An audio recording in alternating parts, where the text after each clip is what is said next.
ഇന്ന് നമ്മൾ കേരളത്തിൽ ഒരു സവിശേഷ രാഷ്ട്രീയ പരിതസ്ഥിതിയെ നേരിടുകയാണെന്ന് ഞാൻ പ്രത്യേകം എടുത്തു പറയേണ്ട കാര്യമില്ല. അല്പം പുറത്തുനിന്ന് ഈ വിഷയത്തെ വീക്ഷിക്കാൻ ശ്രമിക്കുന്ന ഒരാളെന്ന നിലയ്ക്ക്, കേരളത്തിന് പുറത്തുനിന്ന് ഈ വിഷയത്തെ പഠിക്കാൻ ശ്രമിച്ചിട്ടുള്ള ഒരാളെന്ന നിലയ്ക്ക്, അതേസമയം പകുതി സമയം കേരളത്തിൽ തന്നെ ചെലവഴിച്ചിട്ടുള്ള ഒരാളെന്ന സ്ഥിതിക്ക് എനിക്ക് മനസ്സിലായിട്ടുള്ള ഒരു സംഗതി, വലിയ ഒരു സാമൂഹ്യ ആക്രമണം ഇടതുപക്ഷത്തിനെതിരെ ഇന്ന് കേരളത്തിലുടനീളം അഴിച്ചുവിടാൻ പ്രത്യേകമായിട്ടുള്ള ചില ശക്തികൾ ശ്രമിക്കുന്നുണ്ട് എന്നുള്ളത് കൃത്യമായിട്ട് നമുക്ക് മനസ്സിലാവും. അത് മാധ്യമ രംഗത്ത് കൂടിയുള്ള പ്രവർത്തനമായാലും, അത് മറ്റ് തെരുവുകളിലുള്ള പ്രതിഫലനങ്ങളായാലുമൊക്കെ ഒരു പ്രത്യേക രാഷ്ട്രീയത്തിൽ അടിസ്ഥാനപ്പെടുത്തിയിട്ടുള്ള, ഒരു ഇടതുപക്ഷ വിരുദ്ധതയിൽ അടിസ്ഥാനപ്പെടുത്തിയിട്ടുള്ള, ഏതെങ്കിലും ഒരു ബദൽ പോസിറ്റീവ് രാഷ്ട്രീയത്തിൽ അടിസ്ഥാനപ്പെടുത്തിയിട്ടുള്ളതല്ല, മറിച്ച് ഇടതുപക്ഷ വിരുദ്ധത എന്ന ഒരൊറ്റ രാഷ്ട്രീയത്തിൽ അടിസ്ഥാനപ്പെടുത്തിയിട്ടുള്ള ഒരു സാമൂഹ്യ ആക്രമണമാണ് ഇന്ന് കേരളത്തിൽ ഇടതുപക്ഷത്തിനെതിരെ അഴിച്ചുവിടപ്പെട്ടുകൊണ്ടിരിക്കുന്നത്. പക്ഷേ കേരളത്തിലെ കമ്മ്യൂണിസ്റ്റ് പാർട്ടി മറ്റ് തൃണമൂൽ കോൺഗ്രസിനെ പോലെ രണ്ടായി പകുത്തു പോവുകയോ അല്ലെങ്കിൽ പകുതി പേര് BJP-യിലേക്ക് പോവുകയോ ചെയ്യുന്നൊരു പാർട്ടിയല്ല എന്ന് അവർക്കും അറിയാം, നമുക്കും അറിയാം. കാരണം ഈ പാർട്ടിയുടെ വേരുകൾ, ഈ പ്രസ്ഥാനത്തിൻ്റെ വേരുകൾ ഈ കേരള സമൂഹത്തിൽ ആഴ്ന്നിറങ്ങിയിട്ടുള്ള ഒരു സാഹചര്യമാണ് നമുക്ക് ചരിത്രപരമായിട്ട് തന്നെ ഉള്ളത്. അതുകൊണ്ട് തന്നെ ഈ വലതുപക്ഷ ശക്തികളുടെ ഇടതുപക്ഷ വിരുദ്ധ വിമോചന സമരം മുതൽ തുടങ്ങിയിട്ടുള്ള ഒരു തുടർച്ച നമുക്ക് കാണാം. പക്ഷെ ആ ഒരു വിമോചന സമരത്തിന്റെ കാലത്ത് ഇടതുപക്ഷത്തിനെതിരെ ഉയർത്തി വന്നിട്ടുള്ള ആ ഒരു രാഷ്ട്രീയ വെല്ലുവിളി, അതിന് ഏകദേശം സമാനമായ ഒരു വെല്ലുവിളി നമുക്കിന്നുണ്ട് എന്നെനിക്ക് തോന്നുന്നു. കാരണം അത്രമാത്രം ശക്തമായ ഒരു ആക്രമണമാണ് ഇടതുപക്ഷത്തിനെതിരെ ഇടതുപക്ഷ വിരുദ്ധത എന്ന ഒരു പ്രതിലോമ ആശയത്തിൽ അടിസ്ഥാനപ്പെടുത്തി ഇന്ന് കേരളത്തിൽ അഴിച്ചുവിടപ്പെട്ടുകൊണ്ടിരിക്കുന്നത്. അതുകൊണ്ട് തന്നെ നമ്മൾ സാധാരണ കാണുന്ന രൂപത്തിൽ ഈ വിഷയത്തെ വിശകലനം ചെയ്തു പോകാൻ കഴിയില്ല എന്നും എനിക്ക് തോന്നുന്നു. ഇതുമായിട്ട് ബന്ധപ്പെട്ട് മനസ്സിലുള്ള ചില ആശയങ്ങൾ നിങ്ങളുമായിട്ട് പങ്കുവയ്ക്കുക എന്ന ഒരു ഉദ്ദേശം മാത്രമാണ് എനിക്കുള്ളത്. ചർച്ചയ്ക്ക് വിഷയമാക്കേണ്ട, കൂടുതൽ ചർച്ചയ്ക്ക് വിഷയമാകേണ്ട ഒരുപാട് കാര്യങ്ങൾ നമ്മുടെ മുൻപിൽ ഉണ്ട് താനും. ഇവിടെ നേരത്തെ അധ്യക്ഷനും സ്വാഗത പ്രാസംഗികനും സൂചിപ്പിച്ചതുപോലെ, ഇന്ത്യയും ഇടതുപക്ഷവും എന്ന ആശയത്തെക്കുറിച്ച് ചിന്തിക്കുമ്പോൾ ചരിത്രപരമായിട്ട് നമുക്ക് ചിന്തിച്ചു തുടങ്ങി കഴിയുകയുള്ളൂ. ചരിത്രപരമായിട്ട് ഇന്ത്യൻ സ്വാതന്ത്ര്യ സമരത്തിൻ്റെ ചരിത്രം എടുത്തു നോക്കിക്കഴിഞ്ഞാൽ തന്നെ ചരിത്രകാരന്മാർ പറയുന്നത് 3 രാഷ്ട്രീയ ധാരകൾ 1947 മുൻപുള്ള ഇന്ത്യയിൽ ഉണ്ടായിരുന്നു എന്നവർ പറയും. ഒന്ന്, പ്രബലമായ കോൺഗ്രസ് രാഷ്ട്രീയത്തിൽ അടിസ്ഥാനപ്പെടുത്തിയിട്ടുള്ള ഇന്ത്യൻ നാഷണൽ കോൺഗ്രസിന്റെ നേതൃത്വത്തിൽ ഉണ്ടായിരുന്ന, നെഹ്റുവിൻ്റെയും ഗാന്ധിയുടെയും ഒക്കെ നേതൃത്വത്തിൽ ഉണ്ടായിരുന്ന കോൺഗ്രസിന്റെ മുഖ്യധാര സ്വാതന്ത്ര്യ സമരത്തിന്റെ ഒരു ധാര. ആ ധാരയുടെ ഏറ്റവും പ്രധാനപ്പെട്ട വക്താക്കൾ അല്ലെങ്കിൽ അതിൻ്റെ ഒരു സാമൂഹ്യ അടിത്തറ എന്ന് പറയുന്നത് അന്നും ഇന്ത്യയിൽ ഉണ്ടായിരുന്ന ഉയർന്ന ജാതിയിൽപ്പെട്ട, ഉയർന്ന വർഗത്തിൽപ്പെട്ട കൂട്ടങ്ങളുടെ നേതൃത്വത്തിലുള്ളതായിരുന്നു പ്രധാനമായിട്ടും ഈ മുഖ്യധാര സ്വാതന്ത്ര്യ സമരത്തിന്റെ ഒരു ധാര. അതുകൊണ്ട് തന്നെയാണ് ഉത്തർപ്രദേശിലെ അവധിൽ നമ്മുടെ ഭൂമിക്ക് പാട്ടം കൊടുത്തുകൊണ്ടിരുന്ന കൃഷിക്കാർ ജന്മിക്ക് ഇനി ഞങ്ങൾ പാട്ടം കൊടുക്കില്ല എന്ന് സ്വാതന്ത്ര്യ സമരത്തിന്റെ കാലത്ത് പറഞ്ഞപ്പോൾ മഹാത്മാഗാന്ധി അവരോട് പറഞ്ഞത്, അല്ല, നമുക്ക് ഈ ജന്മിമാരെയും നമ്മുടെ കൂട്ടത്തിൽ വേണം, അതുകൊണ്ട് നിങ്ങൾ ജന്മിമാർക്ക് പാട്ടം കൊടുക്കാതിരിക്കരുത് എന്ന് സാധാരണ കർഷകരോട് പറഞ്ഞത് ഗാന്ധിയാണ്. അപ്പോൾ ആരുടെ നേതൃത്വത്തിലായിരുന്നു, ഏത് സാമൂഹ്യ അടിത്തറയിൽ അടിസ്ഥാനപ്പെട്ടതായിരുന്നു ആ മുഖ്യധാര സ്വാതന്ത്ര്യ സമരത്തിന്റെ ധാര എന്ന് നമുക്ക് കൃത്യമായിട്ട് മനസ്സിലാക്കും. ജാതി അസമത്വത്തിന്റെ വിഷയത്തിൽ ആകെ കോൺഗ്രസ് എടുത്തിട്ടുള്ള നിലപാട് ഐക്യത്തിനെതിരെയുള്ള ഗാന്ധിയുടെ പ്രക്ഷോഭങ്ങൾ മാത്രമാണ്. മറുവശത്ത് അംബേദ്കർ പറഞ്ഞു, നമുക്ക് വേണ്ടത് അനിഹിലേഷൻ ഓഫ് കാസ്റ്റ് ആണ്, ജാതിയുടെ മരണമാണ്, ജാതിയുടെ ഉന്മൂലനമാണ് നമുക്ക് ഇന്ത്യയിൽ ആവശ്യമെന്ന് പറഞ്ഞപ്പോൾ ഗാന്ധി അതിനോട് യോജിച്ചില്ല. അംബേദ്കറോടൊപ്പം നിൽക്കാൻ അന്ന് ഇടതുപക്ഷം മാത്രമേ ഉണ്ടായിരുന്നുള്ളൂ. അംബേദ്കർ 1926 മഹാരാഷ്ട്രയിലെ മഹാഡ് എന്ന് പറയുന്ന ഗ്രാമത്തിൽ ഒരു ജാതി വിരുദ്ധ പ്രക്ഷോഭം നടത്തിയപ്പോൾ കോൺഗ്രസ് അന്ന് അംബേദ്കറിനൊപ്പം ഉണ്ടായിരുന്നില്ല. അന്ന് അംബേദ്കറോടൊപ്പം ഉണ്ടായിരുന്നത് സഖാവ് RB മോറെ എന്ന് പറയുന്ന മഹാരാഷ്ട്രയിലെ പ്രമുഖനായ പിന്നീട് കമ്മ്യൂണിസ്റ്റ് പാർട്ടിയുടെ നേതാവായി മാറിയിട്ടുള്ള RB മോറെയാണ്. RB മോറയുടെ മകൻ സത്യേന്ദ്ര മോറയുടെ മകൻ സുബോധ് മോറെ, ഇവരെല്ലാവരും ഇന്ന് CPM-ന്റെ ഉറച്ച വിശ്വാസികളും മെമ്പർമാരും പ്രവർത്തകരുമാണ് മഹാരാഷ്ട്രയിൽ. RB മോറെ ഇല്ലായിരുന്നെങ്കിൽ മഹാഡ് സത്യാഗ്രഹം നടക്കില്ലായിരുന്നു എന്നാണ് അംബേദ്കർ ഒരു സമയം പറഞ്ഞത്. അത്തരത്തിലുള്ളൊരു ബന്ധം അംബേദ്കറിന്റെ ജാതി ഉന്മൂലനവാദവും കമ്മ്യൂണിസ്റ്റുകാരും തമ്മിൽ കൃത്യമായി സ്വാതന്ത്ര്യ സമര കാലത്ത് തന്നെ ഉണ്ടായിരുന്നു. അവിടെയാണ് രണ്ടാമത്തെ ധാര അതിന്റെ പ്രാധാന്യം ഉയർന്നു വരുന്നത്. ഈ മുഖ്യധാര കോൺഗ്രസിന്റെ രാഷ്ട്രീയ ചിന്തകൾക്ക് ബദലായി ഒരു ഇടതുപക്ഷ ധാര കൃത്യമായിട്ട് സ്വാതന്ത്ര്യ സമരത്തിനുള്ളിൽ തന്നെ ഉയർന്നു വന്നിരുന്നു എന്നുള്ളത് ചരിത്രകാരന്മാർ രേഖപ്പെടുത്തിയിട്ടുണ്ട്. കോൺഗ്രസ് പറഞ്ഞത് ഇവിടെ സ്വാതന്ത്ര്യം കിട്ടിയാൽ മതി, അതിനുശേഷമുള്ള ഇന്ത്യയെക്കുറിച്ചുള്ള ഒരു വിഷൻ അല്ലെങ്കിൽ ഒരു ധാരണ കോൺഗ്രസ്സുകാർ മുമ്പോട്ട് വെച്ചിരുന്നില്ല. സ്വതന്ത്ര ഇന്ത്യ അത്രയും മുമ്പോട്ട് വെച്ചിരുന്നുള്ളൂ. പക്ഷേ 1929 കോൺഗ്രസിന്റെ ലാഹോർ സമ്മേളനത്തിലാണ് പൂർണ്ണ സ്വരാജ് എന്ന് പറയുന്ന ആശയം അംഗീകരിക്കപ്പെടുന്നത്. പക്ഷെ അതിന് 8 വർഷം മുൻപ് 1921 നടന്ന അഹമ്മദാബാദ് കോൺഗ്രസിന്റെ സെഷനിൽ തന്നെ സ്വാമി കുമാരാനന്ദും സഖാവ് മൊഹാനിയും ഒക്കെ കൂടിയിട്ടുള്ള കമ്മ്യൂണിസ്റ്റുകാർ പറഞ്ഞു, നമുക്ക് ഡൊമിനിയൻ സ്റ്റേറ്റസ് പോരാ. അന്ന് കോൺഗ്രസിന്റെ ആവശ്യം ഡൊമിനിയൻ സ്റ്റേറ്റസ് മതി എന്നുള്ളതായിരുന്നു. പൂർണ്ണ സ്വരാജ് എന്ന ആശയത്തിലേക്ക് കോൺഗ്രസ് എത്തിയിട്ടില്ല. പക്ഷേ 21 8 വർഷം മുമ്പ് കമ്മ്യൂണിസ്റ്റുകാർ ഉയർത്തിയ മുദ്രാവാക്യമാണ് പൂർണ്ണ സ്വരാജ്. കോൺഗ്രസ് അത് 8 വർഷം കഴിഞ്ഞാണ് അംഗീകരിച്ചത് ലാഹോർ സെഷനിൽ. അവിടുന്ന് ഇങ്ങോട്ട് പെഷാവർ, കാൺപൂർ, മീററ്റ് തുടങ്ങിയിട്ടുള്ള ഗൂഢാലോചന കേസുകളിലൊക്കെ പ്രതികളായിട്ടുള്ളത് കമ്മ്യൂണിസ്റ്റുകാരായിരുന്നു. പിന്നെ 1931 ഭഗത് സിംഗ് തൂക്കിക്കൊല്ലപ്പെടുമ്പോൾ അദ്ദേഹത്തിന്റെ കയ്യിലുണ്ടായിരുന്നത് ലെനിന്റെ പുസ്തകമായിരുന്നു. പിന്നീട് അങ്ങോട്ട് കർഷക സമരങ്ങൾ, 1945 മുംബൈയിൽ പൊട്ടിപ്പുറപ്പെട്ട നാവിക കലാപം, ഇവിടെയൊക്കെ നേതൃത്വത്തിലുണ്ടായിരുന്നത് കമ്മ്യൂണിസ്റ്റുകാരായിരുന്നു. ബ്രിട്ടീഷുകാർ കമ്മ്യൂണിസ്റ്റുകാരെ വിളിച്ചത് ടെററിസ്റ്റ്സ് എന്നായിരുന്നു. ഇന്നത്തെ അർത്ഥമല്ല ടെററിസത്തിന് അവർ കൊടുത്തത് കേട്ടോ. 1942 ബ്രിട്ടീഷ് ഹോം ഡിപ്പാർട്ട്മെന്റ് തയ്യാറാക്കിയ ഒരു രേഖയിൽ കമ്മ്യൂണിസ്റ്റുകാരെ കുറിച്ച് പറയുന്നത് അവർ ഒട്ടേറെ കുഴപ്പങ്ങൾ ഉണ്ടാക്കുന്നവരാണ്, വളരെ മിലിറ്റന്റ് ആയിട്ട് പ്രവർത്തനങ്ങൾ നടത്തുന്നവരാണ്. പക്ഷെ ഒരു കാര്യത്തിൽ അവരെ സംബന്ധിച്ചേ വഴിയാവൂ, അവർ പേട്രിയോട്ടിക് ആണ്, അവർ രാജ്യസ്നേഹികളാണ്. 2, അവര് വളരെ നിശ്ചിതമായിട്ടുള്ള ആന്റി ബ്രിട്ടീഷ് റെവല്യൂഷണറീസ് ആണ്, ബ്രിട്ടീഷ് വിരുദ്ധ വിപ്ലവകാരികളാണ് അവർ. ബ്രിട്ടീഷുകാർ തന്നെ പറയുന്നതാണ്. VD സതീശന് മനസ്സിലായിട്ടില്ല. VD സതീശൻ പറയുന്നത് ബ്രിട്ടീഷുകാരുമായി സന്ധിയിൽ ഏർപ്പെട്ടതാണ് കമ്മ്യൂണിസ്റ്റുകാരുടെ ചരിത്രമെന്നാണ്. വലിയ വായനക്കാരനാണെന്നാണ് ഭാവം. വായനയുടെ ആഴം മനസ്സിലായല്ലോ. അദ്ദേഹത്തിന് ചരിത്രം അറിയില്ല. അദ്ദേഹം കാൺപൂർ എന്ന് കേട്ടിട്ടില്ല, പെഷാവർ എന്ന് കേട്ടിട്ടില്ല, മീററ്റ് എന്ന് കേട്ടിട്ടില്ല, ഭഗത് സിംഗ് എന്ന് കേട്ടിട്ടില്ല. ഇതൊന്നും അദ്ദേഹം കേട്ട വാക്കേയില്ല. സ്വാമി കുമാരാനന്ദനെ കുറിച്ച് കേട്ടിട്ടുണ്ടാവില്ല, മൗലാന മൊഹാനിയെ കുറിച്ച് കേട്ടിട്ടുണ്ടാവില്ല. ഇൻകുലാബ് സിന്ദാബാദ് എന്ന മുദ്രാവാക്യം കൊണ്ടുവന്നത് ആരാണെന്ന് പോലും സതീശന് അറിയില്ല. പക്ഷെ അദ്ദേഹവും വിളിക്കാറുണ്ട് ഇൻകുലാബ് സിന്ദാബാദ്. കമ്മ്യൂണിസ്റ്റുകാർക്കുള്ളത് കൃത്യമായിട്ടുള്ള ദേശീയതയിൽ അടിസ്ഥാനപ്പെടുത്തിയിട്ടുള്ള, വർഗ കാഴ്ചപ്പാടിൽ അടിസ്ഥാനപ്പെടുത്തിയിട്ടുള്ള ഒരു സ്വാതന്ത്ര്യ സമര സിദ്ധാന്തമായിരുന്നു കമ്മ്യൂണിസ്റ്റുകാർ പിന്തുടർന്നത്. അതുകൊണ്ടാണ് കോൺഗ്രസിന്റെ മുഖ്യധാര രാഷ്ട്രീയത്തിന് വിഭിന്നമായിട്ടുള്ള ഒരു ഇടതുപക്ഷ ധാര സ്വാതന്ത്ര്യ സമരകാലത്ത് തന്നെ രൂപപ്പെട്ടത്. അത് വളരെ പ്രാധാന്യമുള്ളതാണ്. കാരണം കോൺഗ്രസ്സുകാര് സ്വപ്നം കണ്ട ഇന്ത്യ അല്ല കമ്മ്യൂണിസ്റ്റുകാർ സ്വപ്നം കണ്ട ഇന്ത്യ. സഖാവ് EMS അതിനെക്കുറിച്ച് എഴുതിയിട്ടുണ്ട്. കോൺഗ്രസ്സുകാർ കണ്ടത് എന്താ? ബ്രിട്ടീഷുകാർ പോയാൽ മതി, ബാക്കിയുള്ളവരിവിടെ ഭരിച്ചോളും.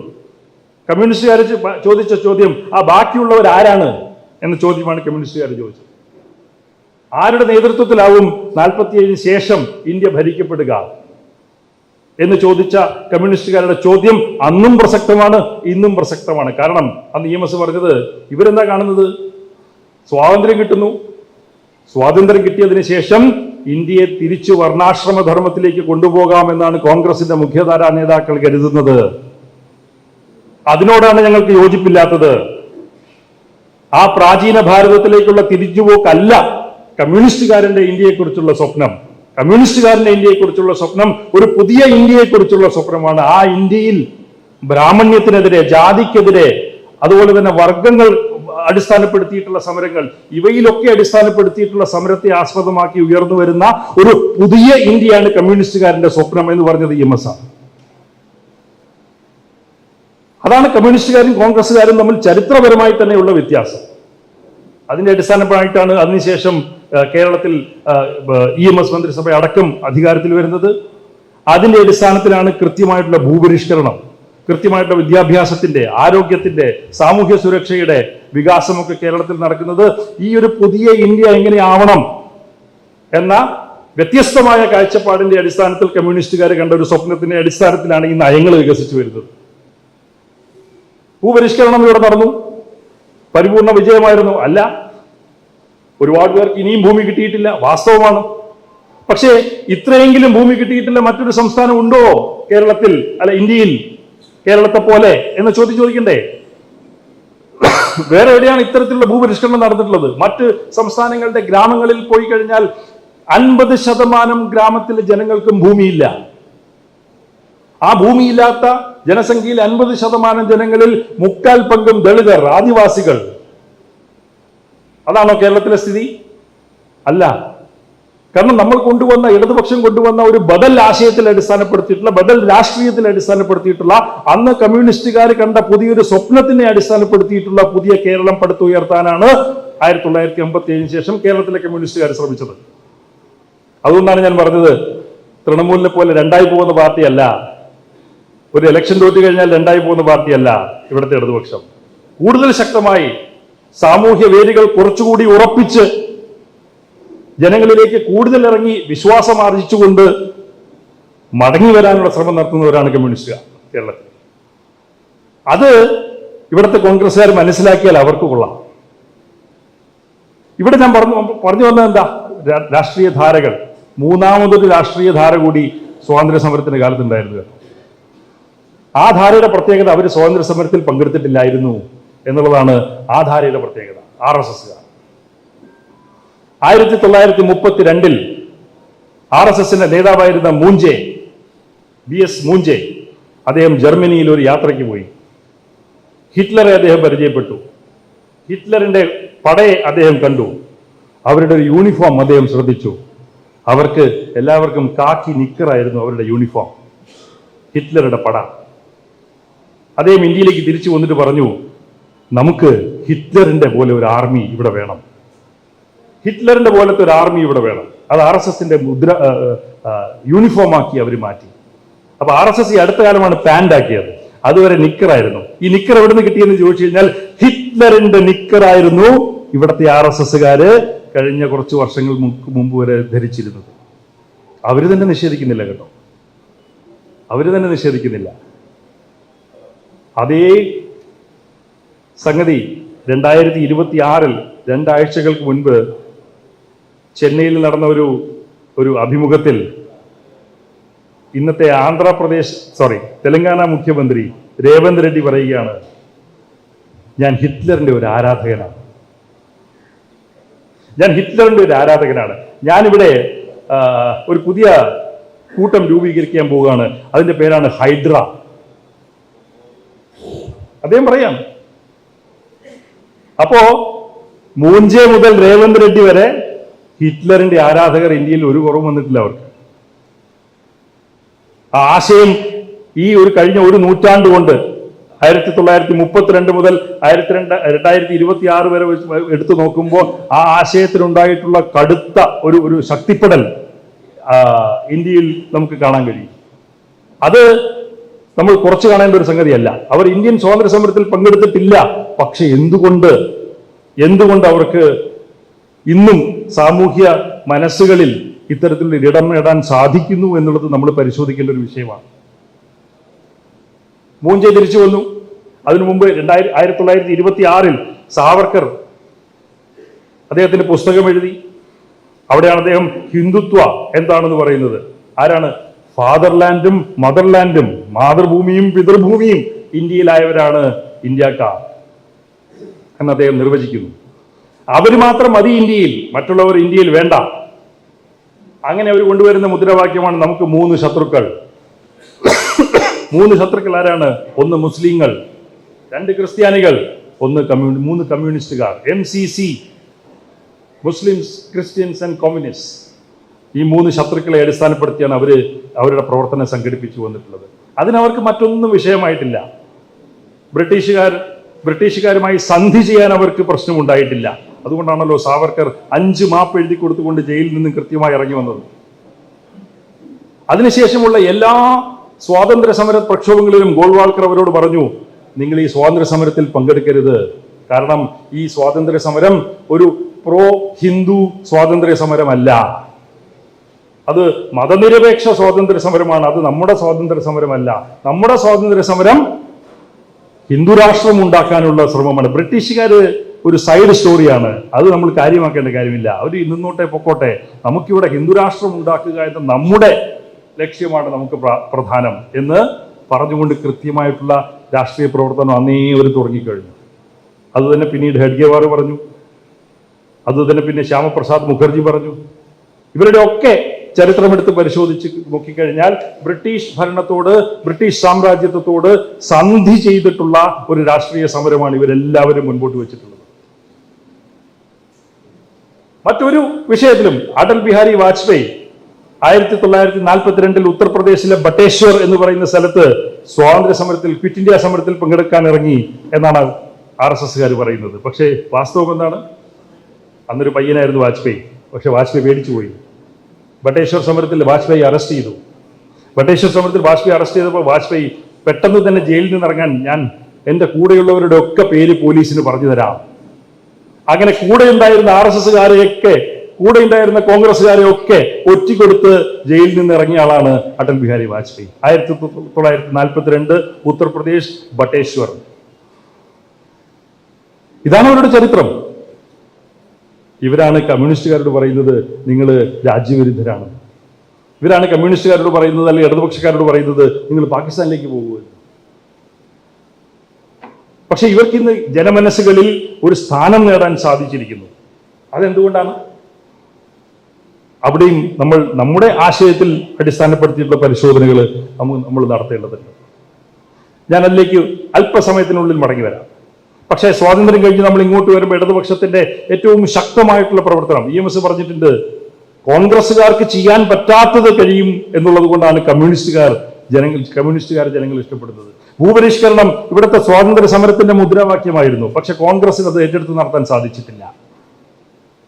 ആ കോൺഗ്രസിന്റെ മുദ്രാവാക്യം ഏറ്റെടുത്ത് നടപ്പിലാക്കാൻ ഏറ്റവും വിജയകരമായി സാധിച്ചത് കേരളത്തിൽ, ബംഗാളിൽ, ത്രിപുരയിലൊക്കെ കമ്മ്യൂണിസ്റ്റുകാർക്കാണ്. ബാക്കി ഒരിടത്തും ഭൂപരിഷ്കരണം നടന്നിട്ടില്ല. ഭൂപരിഷ്കരണം നടന്നു, പക്ഷേ ഏറ്റവും ധനികരായിട്ടുള്ള കാണക്കാർക്ക് അല്ലെങ്കിൽ കുടിയാന്മാർക്ക് അല്പം ഭൂമി കിട്ടുന്ന പ്രവർത്തനമാണ് മറ്റെല്ലായിടത്തും നടന്നിട്ടുള്ളത്. അങ്ങനെ അവര് പുതിയ ജന്മിമാരായി മാറി. പഴയ ഫ്യൂഡൽ ജന്മിമാരിൽ നിന്ന് മാറി പുതിയ മുതലാളിത്ത ജന്മിമാരായി, അല്ലെങ്കിൽ ജന്മി മുതലാളിമാരായി ഇന്ത്യയിലെ വിവിധ സംസ്ഥാനങ്ങളിലെ ഗ്രാമപ്രദേശങ്ങളിൽ അവർ മാറി. അവരായി പിന്നീട് കോൺഗ്രസിന്റെ സാമൂഹ്യ ശക്തി അല്ലെങ്കിൽ സാമൂഹ്യ അടിത്തറ. അവർക്ക് താഴേക്ക് ഭൂപരിഷ്കരണം നടത്താൻ അവർക്ക് താല്പര്യമുണ്ടായില്ല. ദളിതർക്ക് ഭൂമി കൊടുക്കാൻ, അല്ലെങ്കിൽ OBC വിഭാഗക്കാർക്ക് ഭൂമി കൊടുക്കാൻ അവർക്ക് താല്പര്യമില്ല. ഭൂപരിഷ്കരണം ഞങ്ങൾ വരെ എത്തി, മതി, ഇവിടെ നിർത്താം എന്നായിരുന്നു അവരുടെ തീരുമാനം. അങ്ങനെ ഇന്ത്യയിലെ ഒട്ടുമിക്ക സംസ്ഥാനങ്ങളിലും ഭൂപരിഷ്കരണം പരാജയമായി. ഭൂപരിഷ്കരണം പരാജയമായതുകൊണ്ട് എന്താ സംഭവിക്കുക? ഭൂപരിഷ്കരണം കൃഷിയുമായി ബന്ധപ്പെട്ട ഒരു ചെറിയ വിഷയമാണോ? EMSലേക്ക് മടങ്ങിപ്പോകാം. EMS പറഞ്ഞു, അല്ല, ഭൂമിയുമായിട്ട് ബന്ധപ്പെട്ടിട്ടുള്ള വിഷയം ഇന്ത്യയുടെ സവിശേഷ സാഹചര്യത്തിൽ സാമ്പത്തിക പ്രശ്നം മാത്രമല്ല, അതൊരു സാമൂഹ്യ പ്രശ്നമാണ്, അതൊരു രാഷ്ട്രീയ പ്രശ്നമാണ്. സാമ്പത്തികം, സാമൂഹ്യം, രാഷ്ട്രീയം, ഈ 3 തൂണുകളിൽ അടിസ്ഥാനപ്പെടുത്തി മാത്രമേ നിങ്ങൾക്ക് ഇന്ത്യയിലെ ഭൂമിയുമായിട്ട് ബന്ധപ്പെട്ടുള്ള പ്രശ്നങ്ങളെ കാണാൻ കഴിയുള്ളൂ എന്ന് ആദ്യം പറഞ്ഞത് EMS ആണ്. അതുകൊണ്ടാണ് അദ്ദേഹം കേരളത്തിലെ കാർഷിക വ്യവസ്ഥയെ ജാതി ജന്മി നാടുവാഴി വ്യവസ്ഥ എന്ന് അദ്ദേഹം വിളിച്ചത്. ജാതി ജന്മി നാടുവാഴി, സാമൂഹ്യം സാമ്പത്തികം രാഷ്ട്രീയം. എന്തുകൊണ്ടാണ് സാമൂഹ്യമാകുന്നത്? ഈ ഭൂമി കൈവശം വെച്ചിരിക്കുന്ന ജന്മിമാരിൽ ഭൂരിഭാഗവും ഉയർന്ന ജാതിക്കാരാണ്. അപ്പോ ജാതിയും വർഗവും ഇന്ത്യയിൽ അവിഭാജ്യമായ രീതിയിൽ കൂട്ടിച്ചേർന്ന് കിടക്കുന്നു എന്നുള്ളത് ഇടതുപക്ഷക്കാർക്ക് കൃത്യമായിട്ട് തന്നെ മനസ്സിലായിട്ടുള്ള ഒരു വിഷയമാണ്. അതുപോലെ തന്നെയാണ് രാഷ്ട്രീയം. ഇന്ത്യയിലെ ഗ്രാമങ്ങളിൽ തെരഞ്ഞെടുപ്പുകൾ നടക്കുന്നു. ഈ തെരഞ്ഞെടുപ്പുകൾ നടക്കുമ്പോൾ അവിടുത്തെ ഓരോ കോളനികളിൽ നിന്ന് അല്ലെങ്കിൽ ഓരോ ഹാംലെറ്റുകളിൽ നിന്ന് വോട്ടുകൾ പൂർണ്ണമായി കോൺഗ്രസിന്റെ സ്ഥാനാർത്ഥിക്ക് വാങ്ങിച്ചു കൊടുത്തിരുന്നത് കഴിഞ്ഞ ഒരു 20 കൊല്ലം മുമ്പ് വരെ ഈ ജന്മി മുതലാളിമാർ അല്ലെങ്കിൽ മുതലാളി ജന്മിമാരായിരുന്നു. അപ്പൊ ഭൂമിയുമായിട്ട് ബന്ധപ്പെട്ടുള്ള പ്രശ്നം സാമ്പത്തികം, സാമൂഹ്യം, രാഷ്ട്രീയം എന്നീ സകല മേഖലകളിലേക്കും വ്യാപിപ്പിച്ചുകൊണ്ട് ഇന്ത്യയുടെ സമൂഹത്തിന് മേൽ ഈ വർഗത്തിന്, ഈ ജാതിക്ക് വലിയ രീതിയിലുള്ളൊരു മേൽക്കോയ്മ ഉണ്ടാക്കി കൊടുത്ത ഒരു 40-50 വർഷങ്ങളാണ് 1947 മുതൽ ഇങ്ങോട്ട് നടന്നത്. അതിന് അപവാദമായി നിന്നത് കേരളം, ബംഗാൾ, ത്രിപുര 3 സംസ്ഥാനങ്ങൾ മാത്രം. അതായിരുന്നു ഇന്ത്യൻ രാഷ്ട്രീയത്തിൽ ഇടതുപക്ഷത്തിന്റെ സവിശേഷമായ സംഭാവന എന്താണെന്ന് ചോദിച്ചു കഴിഞ്ഞാൽ ആരും പറയും കോൺഗ്രസിന് സ്വാതന്ത്ര്യ സമരക്കാലത്ത് കോൺഗ്രസ് ജനങ്ങൾക്ക് വാഗ്ദാനം കൊടുത്ത കാര്യങ്ങൾ കോൺഗ്രസിന് നടപ്പിലാക്കാൻ കഴിയാത്തത് ഇന്ത്യയിൽ നടപ്പിലാക്കാൻ കഴിയും എന്ന് ഇന്ത്യയിലെ ജനങ്ങൾക്ക് കാട്ടിക്കൊടുത്തവരാണ് കമ്മ്യൂണിസ്റ്റുകാർ. അതാണ് ഇടതുപക്ഷത്തിന്റെ പ്രസക്തി. ചരിത്രപരമായി ഒരു സംസ്ഥാനത്ത് പോലും ഭൂമിയുടെ പുനർവിതരണം മാത്രമല്ല, വിദ്യാഭ്യാസം, ഭൂമിയുടെ പുനർവിതരണം കേരളത്തിൽ നടന്നപ്പോൾ ആരാണ് ഭൂപരിഷ്കരണത്തെ കേരളത്തിൽ അതിശക്തമായി എതിർത്തത്? ഇവിടത്തെ തോട്ടം മുതലാളികളുടെ പ്രതിനിധികളായി, അതുപോലെ തന്നെ വലിയ ജന്മിമാരുടെ പ്രതിനിധികളായി നിന്നത് കോൺഗ്രസ് പാർട്ടിയാണ്. 1988 കോൺഗ്രസ് KPCC പ്രസിഡന്റായിരുന്ന ദാമോദര മേനോൻ ഒരു പ്രസ്താവന ഇറക്കി. അദ്ദേഹം പറഞ്ഞു, ഭൂമിയുടെ വിസ്തീർണത്തെ അടിസ്ഥാനപ്പെടുത്തിയല്ല പുനർവിതരണം നടക്കേണ്ടത്, ഭൂമിയിൽ നിന്ന് എത്ര ഇൻകം കിട്ടുന്നു, വരുമാനം കിട്ടുന്നു എന്നതിനെ അടിസ്ഥാനപ്പെടുത്തി വേണം നമുക്ക് ഭൂമി വിതരണം ചെയ്യാൻ. അതിനർത്ഥം വിസ്തീർണം വിഷയമാക്കണ്ട, 50, 100, 200 ഏക്കർ അവർ കൈവശം വെച്ചോട്ടെ, നമ്മൾ കാര്യമാക്കണ്ട എന്നാണ് ദാമോദര മേനോൻ പറഞ്ഞത്. ഇതാണ് അവരുടെ നിലപാട്. അത് കഴിഞ്ഞ് മുണ്ടശ്ശേരി മാഷിന്റെ വിദ്യാഭ്യാസ പരിഷ്കാരങ്ങൾ വന്നു. എന്താ പറഞ്ഞത്? സ്കൂളുകളിൽ അധ്യാപകരെ നിയമിക്കുമ്പോൾ സർക്കാർ PSC പോലെ ഒരു സ്ഥാപനം വഴി ചെയ്യുന്ന ലിസ്റ്റ് വഴി നിയമനം നടത്തണം. കേരളമാകെ ഇളകിയില്ലേ? ഈ ഒരു ചെറിയ കാര്യം പറഞ്ഞല്ലേ ഉള്ളൂ. നിങ്ങൾ കൈക്കൂലി വാങ്ങി സൗകര്യത്തിന് നിങ്ങളുടെ ആൾക്കാരെ നിയമിക്കരുത്, മറിച്ച് ജനാധിപത്യപരമായി തെരഞ്ഞെടുക്കപ്പെടുന്ന ഒരു രീതി സ്കൂളുകളിലെ അധ്യാപകർ, കോളേജുകളിലെ അധ്യാപകർ അവിടെയൊക്കെ വരണം. ഇതാണ് മുണ്ടശ്ശേരി മാഷ് പറഞ്ഞത്. അതിനെതിരെയാണ് ഇവിടെ വിമോചന സമരം വന്നത്. ആ വിമോചന സമരത്തിൽ അമേരിക്കൻ സാമ്രാജ്യത്വവുമായി കൂട്ടുകൂടാൻ ഇവിടുത്തെ കോൺഗ്രസിന് ഒരു പ്രശ്നവും ഉണ്ടായില്ല. കമ്മ്യൂണിസ്റ്റുകാർ ദേശവിരുദ്ധരാണെന്ന് പറയുന്ന സതീശൻ മഹാരാഷ്ട്രയിലെ കോൺഗ്രസ് വിഭാഗത്തിൽ നിന്ന് വന്ന് ഇന്ത്യയിലെ പ്രമുഖനായ കോൺഗ്രസിന്റെ ട്രഷററായി മാറിയ SK പാട്ടീൽ, ആ SK പാട്ടീൽ എത്ര രൂപ CIA കയ്യിൽ നിന്ന് വാങ്ങിയിട്ടാണ് കേരളത്തിലേക്ക് കൊണ്ടുവന്നത് എന്ന് സതീശൻ പറയുമോ? ആ സാമ്രാജ്യത്വവുമായി ചെയ്ത സന്ധി പാട്രിക് മൊയ്നിഹാൻ അദ്ദേഹത്തിന്റെ പുസ്തകത്തിൽ എഴുതിയിട്ടില്ലേ? അവര് തന്നെയല്ലേ പറഞ്ഞിട്ടുള്ളത് ഞങ്ങൾ ചെയ്തു എന്ന്. അപ്പൊ ആ സന്ധി ചെയ്യൽ, സാമ്രാജ്യത്വമായിട്ടുള്ള സന്ധി ചെയ്യൽ കേരളത്തിന് എവിടെ എത്തിച്ചു? മറുപടി പറയേണ്ടത് കോൺഗ്രസ്സാണ്. പിന്നെ മൂന്നാമത് സാമൂഹ്യ സുരക്ഷ. ആദ്യമായിട്ട് കർഷക തൊഴിലാളികൾക്ക് പെൻഷൻ കൊണ്ടുവരുന്നത് 1980 അധികാരത്തിൽ വന്ന നയനാർ സർക്കാരാണ്. അന്ന് ആ പെൻഷൻ കേന്ദ്ര ഫണ്ട് കിട്ടുമോ എന്ന് ചോദിക്കാൻ നയനാര് ഇന്ദിരാഗാന്ധിയെ കാണാൻ പോയി. ഇന്ദിരാഗാന്ധി നയനാരോട് പറഞ്ഞു അത്രേ, ഇത് അദ്ദേഹം തന്നെ എന്നോട് പറഞ്ഞാണ് 2003. ഇന്ദിരാഗാന്ധി പറഞ്ഞു, why are you getting in to this wasteful expenditure mister Nayanar? ഈ വേസ്റ്റായ എക്സ്പെൻഡിച്ചർ നിങ്ങൾ എന്തിനാണ് ഇറങ്ങിത്തിരിക്കുന്നത് മിസ്റ്റർ നയനാർ എന്ന് ഇന്ദിരാഗാന്ധി അദ്ദേഹത്തോട് ചോദിച്ചു അത്രേ. അപ്പൊ നയനാർ ചോദിച്ചു, it may be A waste for you, but for us it is a way of empowering people എന്ന് അദ്ദേഹം മറുപടി പറഞ്ഞു. ജനങ്ങളെ കൂടുതൽ ശാക്തീകരിക്കുന്നതിന് വേണ്ടിയിട്ടുള്ള ഒരു ഉപകരണമാണ് ഞങ്ങൾക്കിത്. നിങ്ങൾക്കത് വേസ്റ്റ് ആയിട്ട് തോന്നാം, പക്ഷെ ഞങ്ങൾക്ക് അങ്ങനെയല്ല. അങ്ങനെയാണ് കേരളത്തിൽ ആദ്യമായിട്ട് തൊഴിലാളികൾക്ക് പെൻഷൻ ഉണ്ടാവുന്നത്. പിന്നീട് അത് കുറെ പെൻഷനുകളുമായി ക്ഷേമനിധികൾ വന്നു. അവിടുന്ന് അങ്ങോട്ട് വികസിച്ചു വന്നു. പക്ഷേ ഈ തുടക്കത്തിലെ എതിർപ്പ് നമ്മൾ മറക്കാൻ പാടില്ല.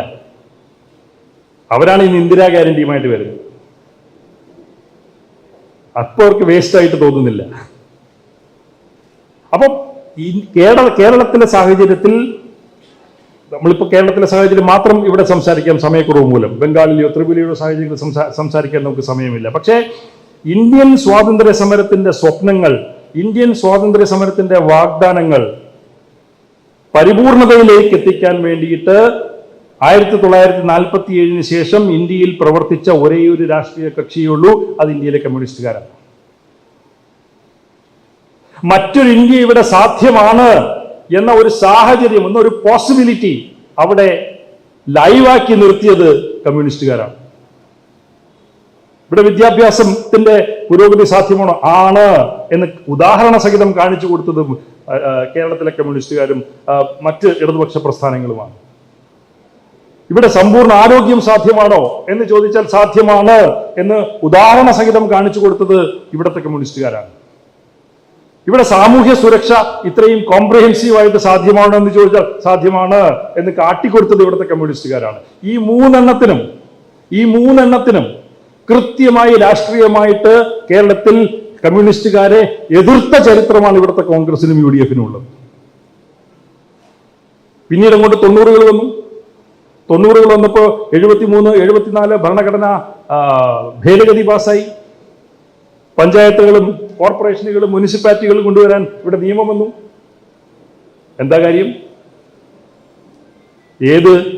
ഏത് നാട്ടിലാണ് മേയർമാരുണ്ട്, പൈസയില്ല. മുൻ മേയർ ഇവിടെയുണ്ട്, നിങ്ങളുടെ കാര്യമല്ല, മറ്റ് സംസ്ഥാനങ്ങളുടെ കാര്യമാണ്. മേയറുണ്ട്, പൈസയില്ല. പഞ്ചായത്ത് പ്രസിഡന്റ്, പൈസയില്ല. സർപഞ്ചുണ്ട്, അധികാരമില്ല. വനിതയാണ് പഞ്ചായത്ത് പ്രസിഡന്റ് ആകുന്നതെങ്കിൽ ആ വനിതയുടെ ഭർത്താവാണ് ആക്ച്വൽ പഞ്ചായത്ത് പ്രസിഡന്റ്.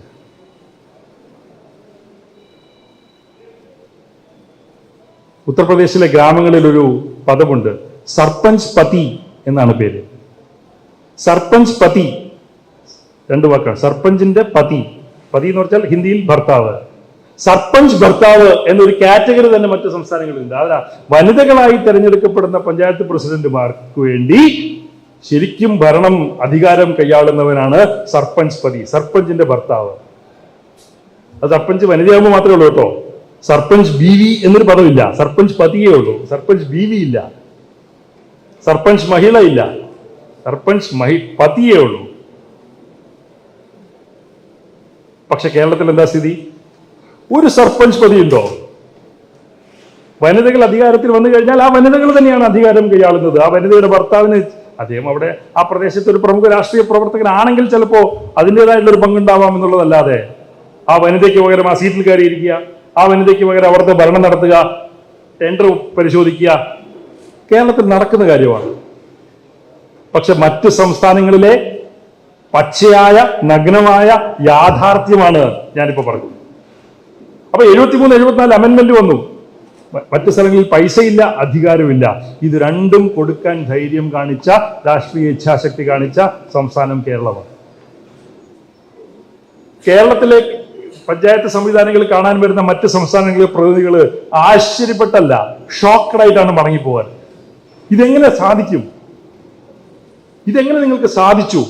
ഞങ്ങൾക്ക് ചിന്തിക്കാൻ പോലും കഴിയാത്ത ഒരു തരത്തിലുള്ള ഒരു മാറ്റം നിങ്ങൾക്ക് എങ്ങനെ കൊണ്ടുവരാൻ സാധിച്ചു എന്നാണ് മറ്റുള്ളവർ ചോദിക്കുന്നത്. ഉത്തരം ഒന്നേ ഉള്ളൂ, ഇവിടെ കമ്മ്യൂണിസ്റ്റുകാരുണ്ടായിരുന്നു. താഴേക്ക് പണം കൊടുത്താൽ അല്ലെങ്കിൽ താഴേക്ക് അധികാരികൾ കൊടുത്താൽ താഴെ ദുരുപയോഗം ചെയ്യില്ലേ എന്ന് ചോദിച്ചവരോട് EMS പറഞ്ഞു, നിങ്ങൾ ദുരുപയോഗം ചെയ്തത് മതി, ഇനി അവർ ദുരുപയോഗം ചെയ്യട്ടെ എന്ന് തമാശയോട് അവരോട് പറഞ്ഞത് EMS ആണ്. EMS എന്താ പറഞ്ഞത്? താഴേക്കിടയിൽ കാണുമ്പോൾ നിങ്ങൾ ഈ മുകളിൽ കാണിക്കുന്ന ഈ അഴിമതി ആരും കാണുന്നില്ല, പക്ഷെ താഴേക്ക് അധികാരം പോകുമ്പോൾ അഴിമതിയുടെയും ഒരു വികേന്ദ്രീകരണം ഉണ്ടാവും. നല്ലതാണ്, അപ്പോൾ അഴിമതി എല്ലാവർക്കും കാണാൻ പറ്റും, അതോടെ അഴിമതി നിൽക്കും എന്ന് പറഞ്ഞത് EMS. അഴിമതിയെ തുടച്ചു നീക്കാൻ ഏറ്റവും ആദ്യം വേണ്ടത് അഴിമതി ഉണ്ടോ എന്ന് ജനങ്ങൾക്ക് കാണണ്ടേ, അപ്പോഴല്ലേ ജനങ്ങൾ അഴിമതിക്കെതിരെ വരുള്ളൂ. അപ്പൊ താഴേക്ക് അധികാരം വരുമ്പോൾ അഴിമതിയും താഴോട്ട് വരട്ടെ, കുഴപ്പമില്ല, വരട്ടെ. അപ്പൊ ജനങ്ങൾക്ക് അഴിമതി കാണാൻ പറ്റും, അതോടെ അഴിമതി നിൽക്കും. മോദി അദാനിയുടെ കയ്യിൽ നിന്ന് 10,000 കോടി മേടിക്കുന്ന പോലെയല്ല കേട്ടോ. താഴേക്ക് വന്ന ജനം കാണും. ഇവരുടെ പക്ഷെ മേളിലെ അഴിമതിയുള്ളൂ. മേളിലാണ് എല്ലാ അഴിമതിയും, അവിടെ താഴോട്ടേക്ക് കൊടുക്കുന്നത്. പക്ഷെ ഇതങ്ങനെയല്ല. ഇത് കേരളത്തിന്റെ സമൂഹത്തിൽ ഉണ്ടാക്കിയിട്ടുള്ള 90കളിലെ പ്രധാനപ്പെട്ട ഒരു അടിസ്ഥാന മാറ്റമാണ്. ഇതും കേരളത്തിലെ സാമൂഹ്യ മാറ്റത്തിന് വലിയൊരു ചാലക ശക്തിയായിട്ടൊരു മാറ്റമാണ്. ഇതും കമ്മ്യൂണിസ്റ്റുകാർക്ക് മാത്രം സാധിക്കുന്ന ഒരു സംഗതി. പക്ഷേ ഈ അവസരത്തിൽ ഇന്ത്യൻ സമൂഹത്തിൽ, ഇന്ത്യൻ സാമ്പത്തിക ഘടനയിൽ വലിയ മാറ്റങ്ങൾ വന്നു. ഇവിടെ നവലിബറലിസത്തിനെ അടിസ്ഥാനപ്പെടുത്തിയുള്ള സാമ്പത്തിക ഉദാരവൽക്കരണം വന്നു. 1992 ബാബറി മസ്ജിദിന്റെ പൊളിക്കലോടുകൂടി നടന്ന ഹിന്ദു വർഗീയവാദികളുടെ പുതിയൊരു ഉദയം നമ്മളിവിടെ കണ്ടു. ഈ ഒരു സാഹചര്യത്തിലാണ് നമ്മൾ ഈ പറയുന്ന ഈ പഞ്ചായത്തിലെ മാറ്റങ്ങളൊക്കെ വരുന്നത്. അപ്പൊ ഇന്ത്യൻ രാഷ്ട്രീയം ആകെ മാറി മറിയുകയാണ് ഈ കാലഘട്ടത്തിൽ. മുൻപ് ഇന്ത്യൻ സമൂഹത്തിൽ ജനങ്ങൾക്ക്, പാവപ്പെട്ടവർക്ക്, തൊഴിലാളികൾക്ക് ഉണ്ടായിരുന്ന ചെറിയ ആനുകൂല്യങ്ങൾ പോലും ഉദാരവൽക്കരണം വരുന്നതോടുകൂടി ഇല്ലാണ്ടാവുന്നു. അവർക്ക് സാമൂഹ്യ സുരക്ഷിതത്വം അല്പമെങ്കിലും മുമ്പുണ്ടായിരുന്നുവെങ്കിൽ ആ ചെറിയ സുരക്ഷിതത്വം പോലും ഇപ്പോൾ ഇല്ലാത്ത സ്ഥിതി 1991 ശേഷം ഇന്ത്യയിൽ ഉണ്ടാവുന്നു. കടുത്ത സാമ്പത്തിക അസുരക്ഷത ഇവിടുത്തെ ഒരു പ്രധാനപ്പെട്ട ഒരു പ്രതിഭാസമായി വരുന്നു. ആ കടുത്ത സാമ്പത്തിക സുരക്ഷിതത്വം ഇല്ലായ്മ അല്ലെങ്കിൽ അസുരക്ഷിതത്വം എന്ന് പറയുന്നത് മറ്റ് മേഖലകളിലേക്കും വ്യാപിക്കുന്നു. അത് സാമൂഹികമായ പ്രശ്നമായി മാറുന്നു. കാരണം അത് സാമൂഹികമായിട്ടുള്ള പലതരത്തിലുള്ള വിള്ളലുകൾക്ക് സമൂഹത്തിൽ സാധ്യതയുണ്ടാക്കുന്നു. അത് സാമൂഹികമായി മാത്രമല്ല, സാംസ്കാരികമായിട്ടുള്ള വിഷയങ്ങളിലേക്കും അത് പിന്നീട് പടർന്നു കയറുന്നു. അപ്പോ സാമ്പത്തികമായി തുടങ്ങിയ അസുരക്ഷിതാവസ്ഥ, അതുപോലെ തന്നെ തൊഴിലില്ലായ്മ, അതുപോലെ തന്നെ പലതരത്തിലുള്ള വൾണറബിലിറ്റികൾ, ഇവയെല്ലാം സാമൂഹിക പ്രശ്നങ്ങളിലേക്ക് മാറുന്നു. അതുപോലെ തന്നെ സാംസ്കാരിക പ്രശ്നങ്ങളിലേക്ക് മാറുന്നു. സാമൂഹികമായിട്ട് എന്താ സംഭവിക്കുന്നത്? സാമൂഹികമായിട്ട് ഈ അസുരക്ഷിതത്വത്തിൽ നിന്ന് രക്ഷപ്പെടാൻ വേണ്ടി എല്ലാവരും അവരവരുടെ സ്വത്വങ്ങളിലേക്ക് ചുരുങ്ങുന്നു. കൂട്ടായ്മകളില്ല, സോഷ്യൽ സോളിഡാരിറ്റി ഇല്ലാണ്ടാവുന്നു. എല്ലാവരും അവരവരുടെ കൂടുകളിലേക്ക് ചുരുങ്ങുന്നു. ഒരു തരത്തിലുള്ള സോഷ്യൽ ആറ്റോമൈസേഷൻ. എല്ലാവരും ആറ്റം എന്ന് പറയുന്ന ഒരു ചെറിയൊരു ആറ്റം, അതിന്റെ വേറെ മറ്റ് ബന്ധങ്ങളൊന്നുമില്ലാത്ത ഒരു ചെറിയൊരു ആറ്റം, മറ്റ് സമൂഹത്തിലെ മറ്റ് പ്രതിഭാസങ്ങളിൽ നിന്നൊക്കെ വ്യത്യസ്തമായിട്ട് ഒറ്റയ്ക്ക് നിൽക്കുന്ന ഒരു ആറ്റം ആയിട്ട് കുടുംബങ്ങൾ, വ്യക്തികൾ മാറുന്നു. അങ്ങനെ ചുരുങ്ങും. ആ സാമൂഹികപരമായിട്ട് അവർ സ്വത്വങ്ങളിലേക്ക് ചുരുങ്ങുമ്പോൾ അവര് സാംസ്കാരികപരമായിട്ടുള്ള എസ്കേപ്പുകൾ അവർ തേടും. അവർക്കൊരു സേഫ്റ്റി വാൽവ് വേണം. അപ്പോൾ സാമൂഹികമായിട്ട് ഉള്ള അസുരക്ഷിതത്വത്തിൽ നിന്ന് അവർ സാംസ്കാരികമായിട്ടുള്ള പുതിയ ഐഡന്റിറ്റികൾ തേടാനായിട്ട് ആരംഭിച്ചു. അതുതന്നെയായിരുന്നു സാവർക്കറിന്റെ സ്വപ്നം. ആ സാവർക്കറിന്റെ സ്വപ്നം പൂർത്തീകരിക്കാൻ ഇവിടെ നവലിബറലിസം വരേണ്ടി വന്നു പൂർണ്ണമായി. അപ്പോ രാമജന്മഭൂമി മൂവ്മെന്റ് വന്നു. അതിനുശേഷം ബാബറി മസ്ജിദ് പൊളിക്കപ്പെട്ടു. അതിന്റെ ഭാഗമായിട്ട് സാമ്പത്തികമായിട്ട് ഭരണകൂടത്തിന്റെ പിന്മാറ്റം ഉണ്ടാകുന്നു. ഭാഗമായിട്ട് വലിയ രൂപത്തിൽ അസമത്വം വളരുന്നു. വലിയ രൂപത്തിൽ തൊഴിലില്ലായ്മ വളരുന്നു. അതിന്റെ ഭാഗമായിട്ട് ഞാൻ ഈ പറഞ്ഞ സാമൂഹികവും സാംസ്കാരികവുമായിട്ടുള്ള മാറ്റങ്ങൾ നമ്മുടെ സമൂഹത്തിൽ ഉണ്ടാകും. ഇത് വലതുപക്ഷ ശക്തികൾക്ക് വളരാൻ, പടരാൻ ഏറ്റവും അനുയോജ്യമായിട്ടുള്ളൊരു സാഹചര്യം അങ്ങനെ ഇന്ത്യൻ സമൂഹത്തിൽ ഉണ്ടാവുന്നു. അതിൽ നിന്ന് കേരളവും വ്യത്യസ്തമായി നിൽക്കാൻ കേരളത്തിന് കഴിയില്ല. ഒരു പരിധിവരെയൊക്കെ പിടിച്ചു നിൽക്കാം. പക്ഷേ അതിൻ്റെ അനുരണനങ്ങൾ ഒരു തരത്തിൽ അല്ലെങ്കിൽ മറ്റൊരു തരത്തിൽ കേരളത്തിലേക്കും പടർന്നു കയറും. അപ്പൊ ഇവിടെ ഉണ്ടാവുന്നത് എന്താ? ഇതിന്റെ ഭാഗമായിട്ട് നമ്മൾ ഇന്ന് കാണുന്ന, നമ്മൾ തമാശയ്ക്ക് പറയും സത്യാനന്തര ലോകം, പോസ്റ്റ് ട്രൂത്ത് സൊസൈറ്റി എന്നൊക്കെ നമ്മൾ പറയും. അടിസ്ഥാനപരമായിട്ട് ഈ സാമ്പത്തിക അസുരക്ഷിതത്വം, സാംസ്കാരികമായിട്ടുള്ള ഈ ചുരുങ്ങൽ, സാമൂഹികമായിട്ടുള്ള ഒരു ചുരുങ്ങൽ, സാംസ്കാരികമായിട്ടുള്ള പുതിയ ഇടങ്ങൾ തേടൽ, ഇത് മൂന്നും കൂടി ഒരുമിച്ച് വരുമ്പോൾ സംഭവിക്കുന്നത് വസ്തുതകൾ എന്നതിന് ഒരു അർത്ഥമില്ലാണ്ടാവും. Facts have no meaning anymore. ഈ പുതിയ ഫാക്റ്റുകൾ എന്താണ്? നമ്മൾ 10 വർഷം ഇടതുപക്ഷ ജനാധിപത്യ മുന്നണി കേരളത്തിൽ ഭരിച്ചു. ഈ ഭരണത്തിന്റെ ഭാഗമായിട്ട് നമ്മൾ ഇന്നൊക്കെ ചെയ്തു. കാർഷിക ഇങ്ങനെ മാറ്റങ്ങളുണ്ടായി, വ്യവസായ രംഗത്ത് മാറ്റങ്ങളുണ്ടായി, എല്ലാ വീടുകൾ കൊടുക്കപ്പെട്ടു, അല്ലെങ്കിൽ പെൻഷനുകൾ കൂട്ടപ്പെട്ടു. ഇതൊക്കെ വസ്തുതകളാണ്. നമ്മുടെ സഖാക്കളും സുഹൃത്തുക്കളും അത്ഭുതപ്പെടുന്ന ഒരു സംഗതി, ഇത്രയൊക്കെ ചെയ്തിട്ടും എന്താ ജനങ്ങള് നമുക്ക് വോട്ട് ചെയ്യാത്തത്? ജനങ്ങൾക്ക് എന്തെങ്കിലും കുഴപ്പമുണ്ടോ എന്ന ഒരു ചോദ്യമാണ് പലരും ഉയർത്തുന്നത്. പലരും ദേഷ്യം കൊണ്ടാട്ടോ, സങ്കടം കൊണ്ടാ പറയുന്നത്. ജനങ്ങൾ നമ്മളെ ചതിച്ചു എന്ന് വരെ പറയുന്നവരുണ്ട്. ജനങ്ങൾ നമ്മളെ ചതിച്ചു, നമ്മളിത്ര ഇത് നന്ദിയില്ലാത്തവരാണ് ഇവിടുത്തെ ജനങ്ങൾ എന്ന് പറയുന്നവരുണ്ട്. ഉദ്ദേശിച്ചല്ല കേട്ടോ, സങ്കടം കൊണ്ട് ദേഷ്യം കൊണ്ടും പറയുന്നതാ. പക്ഷേ 1970-കളിലെ ഭൂപരിഷ്കരണം നമുക്ക് ഓർക്കാം. 70-കളിലെ ഭൂപരിഷ്കരണത്തിന് ശേഷം ഭൂമി കിട്ടിയ കുടിയാന്മാർ ഇടതുപക്ഷത്തിന് പാലക്കാട് വോട്ട് ചെയ്തോ? ഭൂമി ചെയ്തില്ല. അത് നമ്മൾ കണ്ടിട്ടുള്ളതാണ്. അതിൽ പുതിയ ഒരു സംഗതി ഉണ്ടാവേണ്ട കാര്യമില്ല. പക്ഷെ ഇവിടെ ഒരു പുതിയൊരു സാഹചര്യമുണ്ട്. ഈ പുതിയ സാഹചര്യം എന്താണെന്ന് വെച്ച് കഴിഞ്ഞാൽ, ഈ സത്യാനന്തര ലോകത്ത് അല്ലെങ്കിൽ ഈ പുതിയ സാഹചര്യം നമ്മൾ പറഞ്ഞ ഈ 90-കൾക്ക് ശേഷം ഉയർന്നു വന്നിട്ടുള്ള ഈ സാഹചര്യത്തിൽ വസ്തുതകൾ എന്നതിന് ഒരു അർത്ഥമില്ലാണ്ടാവുകയും വസ്തുതയും തമ്മിലാണ് പോരാട്ടം എന്ന രീതിയിലുള്ള ഒരു പ്രതീതി ഇവിടെ ഉണ്ടാവുന്നത്. അതെങ്ങനെ രണ്ട് വസ്തുത ഉണ്ടാവുക? വീട് കൊടുത്തു അല്ലെങ്കിൽ കൊടുത്തില്ല, ഇതിൽ ഒന്നല്ലേ സാധ്യമുള്ളൂ. ഇത് രണ്ടിന് ഇടയ്ക്കുള്ളൊരു സാധ്യമാണ്, എന്തെങ്കിലും സാധ്യമാണ്. പക്ഷേ വസ്തുതകളുമുള്ള തർക്കം എന്ന രൂപത്തിൽ അങ്ങനെ മാറ്റാനാണ് വലതുപക്ഷ രാഷ്ട്രീയ ശക്തികൾക്ക് താല്പര്യം.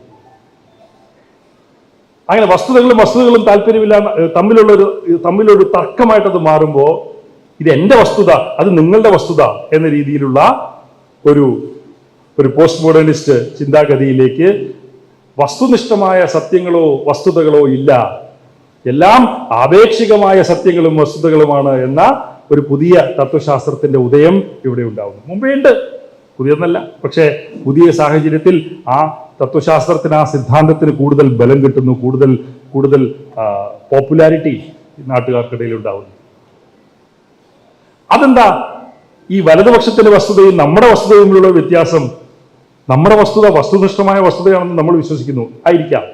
പക്ഷെ വലതുപക്ഷം വസ്തുത എന്ന് പറഞ്ഞ് അവതരിപ്പിക്കുന്നത് അതല്ല. ഞാൻ ഈ നേരത്തെ പറഞ്ഞ സാമ്പത്തിക അസുരക്ഷിതത്വം, സാമൂഹികമായിട്ടുള്ള ഈ ചുരുങ്ങൽ, സാംസ്കാരികമായ പുതിയ ഇടങ്ങൾ തേടൽ, ഈ മൂന്നിന്റെയും ഇടയ്ക്ക് കൂടിയിട്ട് ജനങ്ങളുടെ മനസ്സിലേക്ക് വളരെ സിമ്പിൾ ആയിട്ടുള്ള ഒരു ആർഗ്യുമെന്റ് ഇട്ടുകൊടുക്കുകയാണ് വലതുപക്ഷം ചെയ്യുക. അമേരിക്കയിൽ ഉദാഹരണമാണ്. അമേരിക്കയിൽ എന്താ സംഭവിക്കുന്നത്? അമേരിക്കയിൽ വലിയ തൊഴിലില്ലായ്മ ആഗോളവൽക്കരണത്തിന്റെ കാലത്ത് നടന്നു. വലിയ പ്രക്ഷോഭങ്ങൾ നടക്കുന്നു. ഡെമോക്രാറ്റുകൾ പൂർണ്ണമായിട്ട് നവലിബറലുകളായിട്ട് മാറി. തൊഴിലാളി വർഗം ഡെമോക്രാറ്റിക് പാർട്ടിയെ കൈവിട്ടു. അപ്പോൾ ഡെമോക്രാറ്റിക് പാർട്ടിയുടെ ഭാഗമായി നിന്ന വൈറ്റ് വർക്കിംഗ് ക്ലാസ്, വെളുത്ത തൊഴിലാളി വർഗം അമേരിക്കയിലെ അവരെന്താ ചെയ്തത്? അവർക്ക് ഈ അസുരക്ഷിതത്വം ഉണ്ടായി. അവർ നോക്കുമ്പോൾ ദാ ഒരാൾ വരുന്നു, അയാൾ പറയുന്നു, നിങ്ങളുടെ ജോലി മുഴുവൻ കൊണ്ടുപോകുന്നത് മെക്സിക്കോക്കാരാണ്, അതുകൊണ്ടാണ് ഇവിടെ ഇത്രയും തൊഴിലില്ലായ്മ എന്നൊരാൾ പറയുന്നു, ഡൊണാൾഡ് ട്രംപ്. അവരത് വിശ്വസിച്ചു. അത് അവരുടെ വസ്തുതയായി മാറി. തൊഴിലാളി വർഗത്തിന്റെ വസ്തുതയാക്കി ഈ മെക്സിക്കൻ പ്രശ്നത്തെ ട്രംപിന് എങ്ങനെ മാറ്റാൻ സാധിച്ചു എന്ന ചോദ്യത്തിന് നമ്മൾ ഉത്തരം തേടുമ്പോൾ നമുക്കിവിടെ കേരളത്തിൽ ഉത്തരവും കിട്ടും. ആ ഉത്തരം എന്താണെന്ന് വെച്ച് കഴിഞ്ഞാൽ, അവരുടെ അസുരക്ഷിതത്വത്തെ മുതലെടുത്തുകൊണ്ട് അവരുടെ സാംസ്കാരികമായുള്ള പുതിയ മേച്ചിൽപ്പുറങ്ങൾ തേടി അവർ പോകുമ്പോൾ ഇതാ ഒരു ബദൽ എന്ന് പറഞ്ഞുകൊണ്ട് അവരുടെ മുന്നിൽ ഒരു പുതിയ സാംസ്കാരിക ബദൽ തന്നെ അവരുടെ മുൻപിൽ വെക്കുമ്പോൾ തൊഴിലാളി വർഗം അടക്കം, ദളിതരടക്കം അതിലേക്ക് ആകർഷിക്കപ്പെടുന്ന ഒരു സ്ഥിതി ഉണ്ടാവും. അത് തന്നെയാണ് കേരളത്തിൽ ഉണ്ടായിട്ടുള്ളത്. കേരളത്തിൽ എങ്ങനെ BJP വളരുന്നു എന്ന് ചോദിച്ചു കഴിഞ്ഞാൽ ഉത്തരം ഒരുപാട് തേടി പോകേണ്ട കാര്യമില്ല. ഈ ഒരു പശ്ചാത്തലത്തിലാണ് അവരുടെ മനസ്സിനെ തട്ടുന്ന നിങ്ങളുടെ പ്രശ്നത്തിന് കാരണം ഇതാണ് എന്ന് അവരുടെ മനസ്സിനെ തട്ടുന്ന രീതിയിൽ ഒരു ആർഗ്യുമെന്റ് അങ്ങോട്ട് ഇട്ട് കൊടുക്കുക. ഇവിടെ ദേശീയ തലത്തിലെ BJPയുടെ മുദ്രാവാക്യം എന്താ? ഹിന്ദു ഖത്തരെ മേ ഹേ. ഹിന്ദു ഖത്തരെ മേ എന്നാൽ ഹിന്ദു അപകടത്തിലാണ്. കേരളത്തിലും സമാനമായ മുദ്രാവാക്യമല്ലേ BJP ഉയർത്തുന്നത്? ഹിന്ദു അപകടത്തിലാണ്. ഇവിടെ ഹിന്ദുവിന്റെ താല്പര്യങ്ങൾ സംരക്ഷിക്കാൻ ആരുമില്ലായിരുന്നു. നമ്മുടെ നാടിന്റെ പ്രശ്നം എന്ന് പറയുന്നത്, നമ്മുടെ നാടിന്റെ ശാപം എന്ന് പറയുന്നത് ഹിന്ദുക്കൾ എപ്പോഴും അവഗണിക്കപ്പെട്ടവരായിരുന്നു. എല്ലാം ഭൂമി മുഴുവൻ ക്രിസ്ത്യാനികൾക്ക് പോയി. കാരണം തോട്ടങ്ങളൊക്കെ അവരുടെയായിരുന്നു. തോട്ടത്തെ ഭൂപരിഷ്കരണം തൊട്ടില്ല. അതുകൊണ്ട് ഭൂമി മുഴുവൻ ക്രിസ്ത്യാനികൾക്ക് പോയി, ഗൾഫ് പണം മുഴുവൻ മുസ്ലിങ്ങൾ കൊണ്ടുപോയി. പിന്നെ ബാക്കിയുള്ളത് ഇവിടെ പാവപ്പെട്ട ഹിന്ദുക്കൾ, അവരുടെ കാര്യം നോക്കാൻ ആരുമില്ല. ഈ ഒരു വളരെ സിംപ്ലിസ്റ്റിക് ആയിട്ടുള്ള ശുദ്ധ അസംബന്ധമായിട്ടുള്ള ഒരു ആർഗ്യുമെന്റ് അങ്ങോട്ട് ഇട്ടുകൊടുക്കുമ്പോൾ ഈ മൂന്ന് പ്രശ്നങ്ങളിൽ സാമ്പത്തികം, സാമൂഹ്യം, സാംസ്കാരികം, ഈ മൂന്നിന്റെയും ഇടയിൽപ്പെട്ട് ഉഴലുന്ന ആ പാവപ്പെട്ടവൻ അതൊക്കെ വിശ്വസിക്കും. അതിനെ മറികടക്കാൻ വലിയ സിദ്ധാന്തപരമായി വർത്തമാനം പറഞ്ഞിട്ട് കാര്യമില്ല. അവരോട് അങ്ങനെയല്ല കേട്ടോ, സാമ്രാജ്യത്വം ഇങ്ങനെയുണ്ട്, അതെന്ത്, ആ വർത്തമാനം പറഞ്ഞിട്ട് കാര്യമില്ല. അവിടെയാണ് ഇടതുപക്ഷത്തിന്റെ ഒരുപക്ഷെ ഒരു പരാജയവും സംഭവിക്കാൻ സാധ്യതയുള്ളത്. ഈ യാഥാർത്ഥ്യത്തെ നമ്മൾ മനസ്സിലാക്കുമ്പോഴാണ് ഇതിന് ശരിയായിട്ടൊരു ബദൽ കൊണ്ടുവരാൻ നമുക്ക് കഴിയണം. അത് യാഥാർത്ഥ്യത്തെ മനസ്സിലാക്കാതെ ആ ബദൽ കൊണ്ടുവരാൻ നമുക്ക് കഴിയുമെന്ന് എനിക്ക് തോന്നുന്നില്ല. ഒരു ബദൽ നാരേറ്റീവ്, ആഖ്യാനങ്ങളുടെ രാജാക്കന്മാരാണ് വലതുപക്ഷക്കാർ. ഇതൊരു ആഖ്യാനമാണ്. നിങ്ങളുടെ ജോലി മുഴുവൻ കൊണ്ടുപോകുന്നത് കേരളത്തിൽ. ഇവിടെയാണ് ഞാൻ മറ്റൊരു വിഷയം ഇവിടെ പറയാൻ ആഗ്രഹിച്ചത്. ഇടതുപക്ഷം, കമ്മ്യൂണിസ്റ്റുകാർ വർഗത്തിൽ വിശ്വസിക്കുന്ന, സൈദ്ധാന്തികമായിട്ട് വർഗ പ്രശ്നത്തിൽ വിശ്വസിക്കുന്നവരാണ് കേരളത്തിലെ കമ്മ്യൂണിസ്റ്റുകാർ. പക്ഷേ കേരളത്തിലെ കമ്മ്യൂണിസ്റ്റുകാർ അവസാനമായി എപ്പോഴാണ് കേരളത്തിലെ വർഗഘടനയെക്കുറിച്ചൊരു പഠനം നടത്തിയിട്ടുള്ളത്? കേരളത്തിലെ ഇന്നത്തെ വർഗഘടനയുടെ സ്വഭാവം എന്താണ് നമുക്കറിയോ? അറിയില്ല. എൻ്റെ അഭിപ്രായത്തിൽ അറിയില്ല. ഞാൻ കണ്ടിട്ടില്ല. അങ്ങനെ ഒരു അനാലിസിസ് ഞാൻ കണ്ടിട്ടില്ല. 50-കളിൽ 60-കളിൽ നമുക്കിവിടെ കേരളത്തിന്റെ വർഗഘടന എന്ത്, അതെങ്ങനെ മാറി വരുന്നു എന്നതിനെ കുറിച്ച് വർത്തമാനങ്ങളിലൂടെ നടന്നിരുന്നു, ചർച്ചകൾ നടന്നിരുന്നു. നമുക്ക് കൃത്യമായ ധാരണയുണ്ടായിരുന്നു. സമൂഹത്തിൽ ഏത് വർഗമാണ് എവിടെയാണ് മാറിപ്പോകുന്നത് എന്ന് നമുക്ക് കൃത്യമായിട്ടുള്ള ധാരണയുണ്ടായിരുന്നു. കമ്മ്യൂണിസ്റ്റ് പാർട്ടികൾക്ക് വർഗസമരം നടത്തണമെങ്കിൽ ഏതാണ് വർഗങ്ങൾ എന്ന് മനസ്സിലാവണ്ടേ? ആരാണ് ക്ലാസ് എനിമി എന്ന് മനസ്സിലാക്കണ്ടേ? അങ്ങനെയല്ലാതെ കമ്മ്യൂണിസ്റ്റുകാർക്ക് വർഗസമരം നടത്താൻ കഴിയുമോ? ക്ലാസ്സേ മനസ്സിലായില്ലെങ്കിൽ ക്ലാസ് എനിമിയെ എങ്ങനെ കണ്ടുപിടിക്കും? അപ്പൊ കേരളത്തിൽ ഒരു ക്ലാസ് എനിമി ഉണ്ടോ എന്ന് ചോദിച്ചു കഴിഞ്ഞാൽ നമുക്കറിയില്ല. നമ്മൾ അതിനെക്കുറിച്ച് ചർച്ച ചെയ്തിട്ടില്ല. ആ ചർച്ച നമുക്ക് എവിടെയോ കൈമോശം വന്നിരിക്കുന്നു. ആ ചർച്ചയിലേക്ക് നമ്മൾ മടങ്ങിപ്പോകണം എന്നാണ് എനിക്ക് തോന്നുന്നത്. ഞാൻ എൻ്റെ ചില പ്യുവർ ഒബ്സർവേഷനെ അടിസ്ഥാനപ്പെടുത്തിയിട്ടുള്ള ഒരു സംഗതി ഞാൻ നിങ്ങളുടെ മുമ്പിൽ അവതരിപ്പിക്കാം. ഞാൻ പറയുന്നത് പൂർണ്ണമായിട്ട് തെറ്റായിരിക്കാം കേട്ടോ. എൻ്റെ ഒരു റീഡിങ്ങിൻ്റെ അടിസ്ഥാനത്തിൽ ഞാൻ പറയുന്നതാണ്. നിങ്ങൾക്ക് അത് തിരുത്താം, ചർച്ചകൾ നടക്കട്ടെ. പക്ഷെ കേരളത്തിൽ പരമ്പരാഗതമായി നമ്മൾ വർഗങ്ങളെ നിർവചിച്ചു പോന്നിട്ടുള്ളത് കാർഷിക പ്രശ്നത്തിൻ്റെ അടിസ്ഥാനത്തിലാണ്. ജന്മി, കുടിയാൻ, തൊഴിലാളി, ആ ഒരു അടിസ്ഥാനത്തിലാണ് നമ്മൾ കേരളത്തിലെ വർഗഘടനയെ, ഇന്ത്യയിലെ വർഗഘടനയെ നമ്മൾ ഒരു മാർക്സിസ്റ്റ് കാഴ്ചപ്പാടിൽ നിന്ന് നമ്മൾ മനസ്സിലാക്കി പോന്നിട്ടുള്ളത്. പക്ഷെ കേരളത്തിൽ ഇന്ന് കൃഷിയില്ല. കൃഷി വളരെ കുറവാണ് കേരളത്തിൽ. കർഷകരില്ല, കർഷക തൊഴിലാളികൾ വളരെ കുറച്ചേ ഉള്ളൂ. ഇല്ലെന്നല്ല കേട്ടോ പറയുന്നത്, പക്ഷേ വളരെ കുറവാണ്. കർഷക തൊഴിലാളികൾ തന്നെ മറ്റ് കാർഷികേതര തൊഴിലുകൾ ചെയ്താണ് കർഷക തൊഴിലാളികൾ തന്നെ ഇന്ന് അവരുടെ ജീവിതം മുമ്പോട്ട് കൊണ്ടുപോകുന്നത്. കൃഷിക്കാർ എന്ന് പറയുന്ന ഒരു വർഗം തന്നെ കേരളത്തിലില്ല. കേരളത്തിലുള്ള ഒരു പാർട്ട് ടൈം കൃഷിക്കാരൻ എന്ന് പറയുന്ന ഒരു വർഗമാണ് കേരളത്തിൽ കൂടുതലായിട്ടുള്ളത്. അതുപോലെ തന്നെ അഖിലേന്ത്യാ തലത്തിലെ പാർട്ടി തന്നെ തീരുമാനമെടുത്തിട്ടുണ്ട് ഈ കർഷക തൊഴിലാളി യൂണിയൻ എന്നതിന് മാറ്റി ഒരു miscellaneous worker, rural manual worker എന്ന ഒരു നിർവചനത്തിലേക്ക് നമ്മൾ പോകണം എന്നുള്ളത്. അതെന്തുകൊണ്ടാണ്? കൃഷിയുടെ സ്വഭാവം മാറുന്നു, കാർഷികേതര തൊഴിലുകളുടെ വലിയ വളർച്ചയുണ്ടാകുന്നു. അതിൻ്റെ ഭാഗമായിട്ട് കൃഷിയെ മാത്രം അടിസ്ഥാനപ്പെടുത്തി ഒരു വർഗ വിശകലനം സാധ്യമാകുന്നില്ല. അപ്പോൾ കൃഷിയെ നമുക്ക് അങ്ങോട്ട് മാറ്റി നിർത്താം. പിന്നെയുള്ളത് കേരളത്തിൽ എന്താ? വലിയൊരു മിഡിൽ ക്ലാസ്. ഈ മിഡിൽ ക്ലാസിൻ്റെ സ്വഭാവം കേരളത്തിൻ്റെ പല പ്രദേശങ്ങളിലും പലതാണ്. പക്ഷെ അടിസ്ഥാനപരമായിട്ട് ഈ മിഡിൽ ക്ലാസ് റെമിറ്റൻസിനെ അടിസ്ഥാനപ്പെടുത്തി ഉയർന്നു വന്നിട്ടുള്ള ഒരു മിഡിൽ ക്ലാസ്സാണ്. വിദേശത്തു നിന്ന് വരുന്ന പുറംപണത്തെ അടിസ്ഥാനപ്പെടുത്തിയിട്ടുള്ള ഒരു മിഡിൽ ക്ലാസ് ആണ് ഏറ്റവും പ്രധാനമായിട്ട് പിന്നെ നമുക്കുള്ളത്. അപ്പോൾ ഇത് പക്ഷേ കേരളത്തിന് എല്ലായിടത്തും ഒരുപോലെ വന്നിട്ടില്ല. മലബാറിൽ കുറച്ച് കൂടുതലാണ്. മലബാറിൽ കുറച്ച് കൂടുതലാണെന്ന് പറയുമ്പോൾ മലബാറിലെ മുസ്ലിം വിഭാഗങ്ങൾക്കിടയിലാണ് ഇത് കൂടുതലായി വന്നിട്ടുള്ളത്. ഉത്തർപ്രദേശിലെ മുസഫർ നഗർ കലാപത്തെക്കുറിച്ച് നിങ്ങൾ കേട്ടിട്ടുണ്ടോ? 2013 നടന്ന മുസഫർ നഗർ കലാപം. ഈ മുസഫർ നഗർ കലാപം നടക്കുമ്പോൾ അത് കഴിഞ്ഞാണ് യോഗി ആദിത്യനാഥ് 2017 അതിൻ്റെ അടിസ്ഥാനത്തിലാണ് അദ്ദേഹം അധികാരത്തിൽ വരുന്നത്. ആ മുസഫർ നഗർ കലാപത്തിൻ്റെ സ്ഥലത്ത് ഞാൻ പോയപ്പോൾ അവിടുത്തെ പ്രധാനപ്പെട്ട RSS നേതാക്കളോട് ഞാൻ സംസാരിച്ചു. RSS നേതാക്കൾ എന്നോട് പറഞ്ഞത്, ഇവിടെ എന്താ, ഇവിടെ ഹിന്ദു ഖത്തരമേ, അതുണ്ടാവും, ഹിന്ദു ഖത്തരമേ, ഹിന്ദു അപകടത്തിലാണ്. ഹിന്ദു അപകടത്തിലാണ് കാരണം ഇവിടുത്തെ പുതുപ്പണക്കാർ മുഴുവൻ മുസ്ലിങ്ങളാണ്.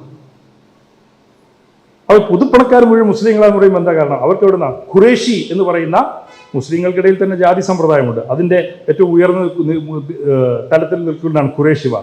ഈ ഖുറേഷിമാരാണ് അവിടുത്തെ അറബുശാലകൾ മുഴുവൻ കൈകാര്യം ചെയ്തത്. അപ്പോൾ ഖുറേഷിമാർക്കിടയിൽ പുതിയ പണം വന്നു. ഖുറേഷിമാരുടെ മക്കൾ നല്ല ജീൻസും ഒക്കെ ഇട്ട് ഗ്രാമങ്ങളിൽ കൂടി നടക്കാൻ ആരംഭിച്ചു. അപ്പോൾ ഇവരാണ് ഈ പുതുപ്പണക്കാർ. നമുക്കില്ല, ഇവർക്കാണ് ഈ പണം കിട്ടുന്നത്. ഞങ്ങളാണെങ്കിൽ ബീഫ് തൊടില്ല, ഇവരാണെങ്കിൽ ബീഫ് തൊടുന്നു മാത്രമല്ല അതിൽ നിന്ന് പൈസയും ഉണ്ടാക്കുന്നു. ഞങ്ങൾക്ക് പൈസയില്ല, ബീഫും ഇല്ല എന്നുള്ള ഒരു സ്ഥിതിയായി മാറി.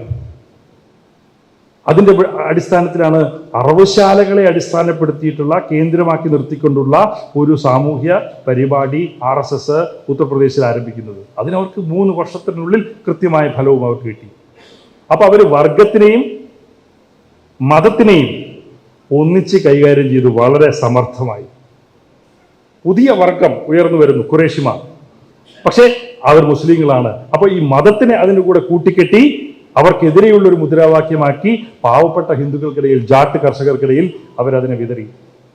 വലിയ ഗുണങ്ങൾ അവർക്ക് കിട്ടി. 10 വർഷമായിട്ട് അയാളെ തൊടാൻ സാധിച്ചിട്ടില്ല യോഗി ആദിത്യനാഥിനെ. കർഷക സമരം വന്നപ്പോൾ അവിടെ കുറേ സീറ്റുകൾ BJPക്ക് പോയി. അതാണ് അവിടെ ഉണ്ടായിട്ടുള്ള ഒരു മാറ്റം. പക്ഷേ ഇപ്പോഴും ഒരു ഫ്ലക്സിലാണ് അവിടുത്തെ സംഗതികൾ നടക്കുന്നത്. അപ്പോൾ ഇത് ഈ റെമിറ്റൻസ് ഡ്രിവൺ മിഡിൽ ക്ലാസ് എന്ന് ഞാൻ കേരളത്തിൽ പറയാൻ ആഗ്രഹിച്ച ഈ വർഗം, അവരുടെ ജാതി എന്ത്, അവരുടെ മതം എന്ത് എന്നുള്ളതും നമ്മൾ പരിശോധിക്കേണ്ടതുണ്ട്. കാരണം അതിൻ്റെ അടിസ്ഥാനത്തിലാണ് BJPയുടെ രാഷ്ട്രീയം ഇവിടെ ഉയർന്നു വരുന്നത്. അപ്പോൾ അവർ പറയുന്ന മുദ്രാവാക്യം എന്താ? ഈ മിഡിൽ ക്ലാസ് എന്ന് പറയുന്നത് കേരളത്തിൽ തോട്ടങ്ങളെ ഒഴിവാക്കി കൊടുത്തത് കാരണം ക്രിസ്ത്യാനികൾക്ക് ഭൂമി മുഴുവൻ കിട്ടി, ഗൾഫ് പണം മുഴുവൻ മുസ്ലിങ്ങൾക്ക് കിട്ടി, ഇവിടെ ഹിന്ദുവിനൊന്നും കിട്ടിയില്ല. ഇതിന് നമ്മൾ എങ്ങനെ നേരിടും? ഈ ചോദ്യത്തിന് എന്ത് ഉത്തരം നമ്മൾ ജനങ്ങളോട് പറയും? കുടുംബ സദസ്സുകളിൽ പോകുമ്പോൾ ഇതിനുള്ളൊരു ഉത്തരം നമ്മൾ പറയണ്ടേ? കാരണം ജനങ്ങളുടെ മനസ്സിൽ കിടക്കുന്നത് ഇതാണ്. അതിന് പകരം ഞങ്ങൾ ലൈഫിൽ 5 ലക്ഷം വീട് വെച്ചു.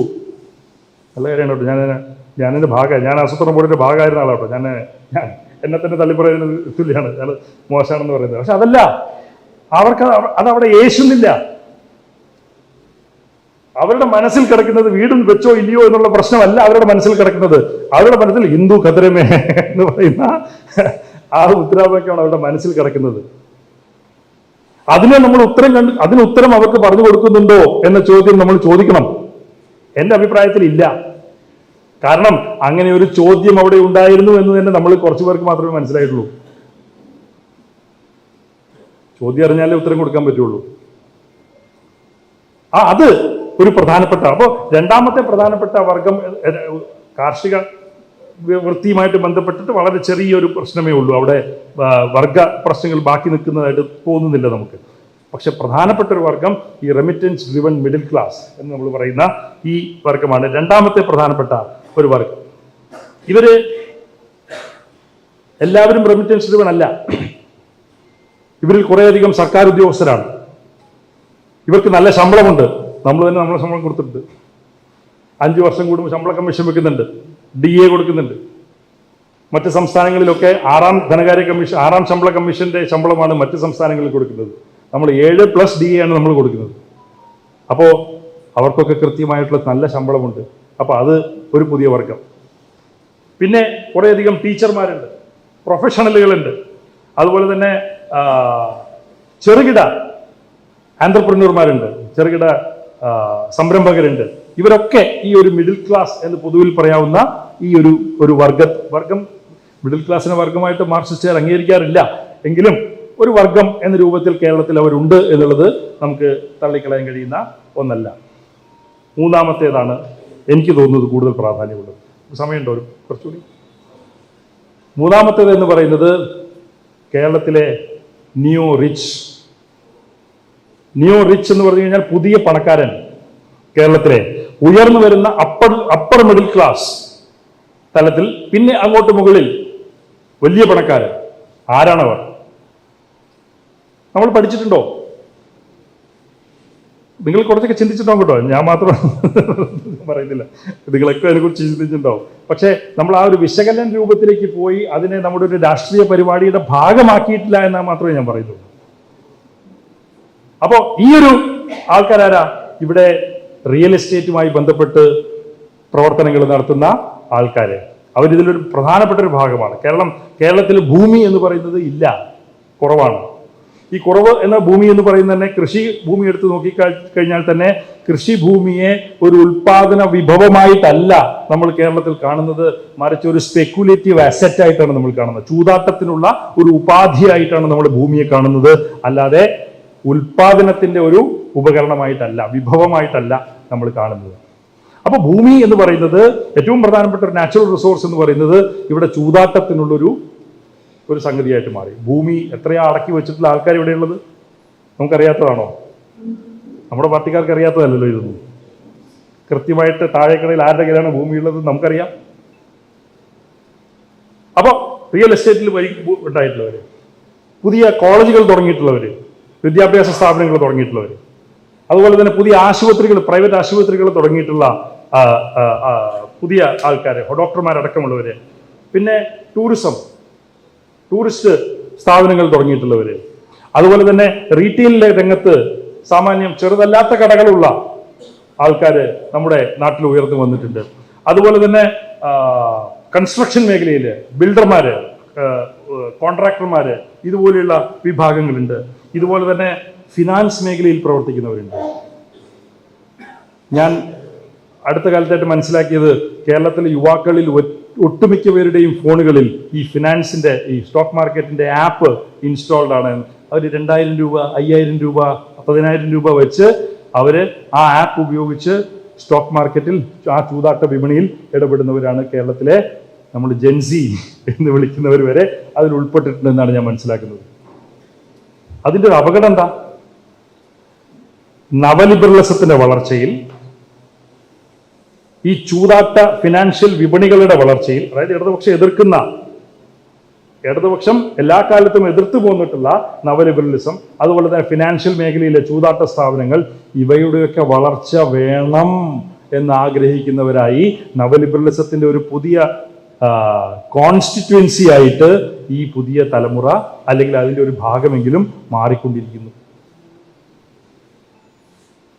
അപ്പോൾ ഇത് മൂന്നാമത്തെ പ്രധാനപ്പെട്ട, ഞാൻ നേരത്തെ സൂചിപ്പിച്ച ഉയർന്നു വരുന്ന ഒരു ന്യൂ റിച്ച് എന്ന് നമുക്ക് പറയാൻ കഴിയുന്ന, ന്യൂ അപ്പർ മിഡിൽ, അല്ലെങ്കിൽ ഒരു മുതലാളി വർഗം എന്ന് പറയാൻ കഴിയുന്ന ഈ വർഗം, ഇവരാരാണ് എന്നുള്ളതിനെ കുറിച്ച് നമ്മൾ പഠിച്ചിട്ടില്ല. കാരണം കേരളത്തിൽ നമ്മൾ കൂടുതലും ഈ മുതലാളിമാരെന്ന് പറഞ്ഞാൽ അവിടെ ഇവിടെ കൊച്ചി ഭാഗത്തുള്ള കുറച്ച് ഫാക്ടറികളുള്ളവരാണ് മുതലാളിമാർ മാത്രമെന്നാണ് നമ്മൾ കരുതിയിരുന്നത്. ഇതങ്ങനെയല്ല. ഈ മുതലാളി എന്ന് പറയുന്നതിന് ഒരു വലിയൊരു പുതിയ അർത്ഥം ഇത് വന്നിട്ടുണ്ട്. ഇതിൻ്റെ അങ്ങേയറ്റത്തുള്ളത് ആരാ? ഇത് ഇങ്ങേയറ്റത്ത്. അപ്പൊ അങ്ങേയറ്റത്തുള്ളത് ആരാ? ഒരു കൂട്ടം വളരെ ചിതറിക്കിടക്കുന്ന, ഫ്രാഗ്മെന്റഡ് ആയിട്ടുള്ള ഒരു വർക്കിംഗ് ക്ലാസ് ആണ് അപ്പുറത്ത് കിടക്കുന്നത്. ഈ വർക്കിംഗ് ക്ലാസ് എന്ന് പറഞ്ഞാൽ നമ്മൾ 60കളിൽ 70 കണ്ടിരുന്ന ഒരു വർക്കിംഗ് ക്ലാസ് അല്ല ഇപ്പോൾ ഉള്ളത്. അസംഘടിത മേഖല വലിയ രൂപത്തിൽ വളരുന്നു. സംഘടിതമായിട്ടുള്ളൊരു തൊഴിലാളി വർഗത്തിന് പകരം അസംഘടിതമായിട്ടുള്ളൊരു തൊഴിലാളി കൂട്ടം ഇവിടെ വളരുന്നു. അവരിൽ പലരുമുണ്ട്. പുതിയ ഗിഗ് ഇക്കോണമി, ഈ സ്വിഗ്ഗി, സൊമാറ്റോ, ഊബർ, ഓല, ഇവരുടെ ഡ്രൈവർമാരും ഇവരുടെ ഡെലിവറി ബോയ്സും ഒക്കെ അടങ്ങുന്ന വലിയൊരു സാമ്പത്തിക ശാസ്ത്രത്തിൽ ഇവരെ പ്രിക്കാരിയറ്റ് എന്ന് വിളിക്കാറുണ്ട്. പ്രിക്കാരിയറ്റ് എന്ന് പറഞ്ഞാൽ വേറൊന്നുമില്ല, ഇതേ ഉള്ളൂ. ചെറിയൊരു ഒരു ഒരു ഒരു ഒരു ഒരു ഒരു ഒരു ഉൽപാദന ഉപാധി പോലും അവരുടെ കയ്യിലില്ല. അപ്പോൾ ഗിഗ് വർക്കർമാരുണ്ട്, ഡെലിവറി വർക്കർമാരുണ്ട്, പ്ലാറ്റ്ഫോം വർക്കർമാരുണ്ട്, കോൺട്രാക്ട് വർക്കർമാരുണ്ട്, കാഷ്വൽ സർവീസ് ആൾക്കാരുണ്ട്, അസംഘടിത മേഖലയിലെ സ്ത്രീകളുണ്ട്. വലിയൊരു കൂട്ടം സ്ത്രീകൾ അസംഘടിത മേഖലയിൽ ഉയർന്നു വരുന്നുണ്ട്. പിന്നെ തൊഴിലില്ലാത്ത കുറേ പേരുണ്ട്, എന്ത് ചെയ്യണമെന്ന് അറിയാത്ത കുറേ പേരുണ്ട്. അവർക്ക് വീട്ടിൽ പ്രത്യേകിച്ച് ജോലിയൊന്നുമില്ല. അപ്പൊ അവർക്ക് എന്തെങ്കിലും ഒരു സംഗതി തേടി നടക്കുമ്പോൾ നാട്ടിലെ സകലമാന എന്താ പറയാ, നിയമവിരുദ്ധ പ്രവർത്തനങ്ങളിലും ഏർപ്പെടാനുള്ള ഒരു സാഹചര്യം അവർക്ക് വരുന്നുണ്ട്. അവരിൽ ചിലരെങ്കിലും കൊട്ടേഷൻ ഗാങ്ങുകളായിട്ടും മാറിപ്പോകുന്നുണ്ട്, നഗരത്തിലെ ഗുണ്ടകളായി മാറിപ്പോകുന്നുണ്ട്. നമ്മുടെ നഗരങ്ങളിലെ മുതലാളിത്തത്തിന്റെ ഒരു അണ്ടർബെല്ലിയായി അവർ വളർന്നു വരുന്നുണ്ട്. അപ്പൊ അത് അങ്ങേയറ്റത്ത് അങ്ങനെ ഒരു വർക്കും, ഇങ്ങേയറ്റത്ത് ഇങ്ങനെ ഒരു വർക്കും ഇവിടെ വരുന്നുണ്ട്. ഇനിയൊരു വർഗമാണ് അതിഥി തൊഴിലാളികൾ. അത് മറ്റൊരു വർഗം തന്നെയാണ്. എറണാകുളത്ത് നമ്മൾ ഞാൻ നിങ്ങൾക്ക് പ്രത്യേകം പറഞ്ഞു തരേണ്ട കാര്യമില്ല, എന്നേക്കാളും നിങ്ങൾക്കറിയാം ആ വർഗത്തിൻ്റെ സ്വഭാവങ്ങളെക്കുറിച്ച്. അപ്പോൾ അവരിവിടുത്തെ രാഷ്ട്രീയത്തിൽ ഒരു മാറ്റം ഉണ്ടാക്കുന്നുണ്ടോ? ഇവിടുത്തെ പൊതുവർഗ ഘടനയിൽ സമൂഹത്തിൽ ഒരു മാറ്റം ഉണ്ടാക്കുന്നുണ്ടോ? ഉണ്ടാക്കുന്നുണ്ട്. എന്താണ് എന്ന് നമുക്ക് കൃത്യമായിട്ട് പഠിക്കാൻ സാധിച്ചില്ല. ചില പഠനങ്ങളുണ്ട്. ആ പഠനങ്ങളെ അടിസ്ഥാനപ്പെടുത്തി തന്നെയാണ് നമ്മളവരെ അന്യസംസ്ഥാന തൊഴിലാളികൾ എന്ന് വിളിക്കാതെ അതിഥി തൊഴിലാളികൾ എന്ന വളരെ പ്രോഗ്രസീവായിട്ടുള്ളൊരു ഒരു നിലപാട് ഇടതുപക്ഷം ഇവിടെ എടുക്കുന്നത്.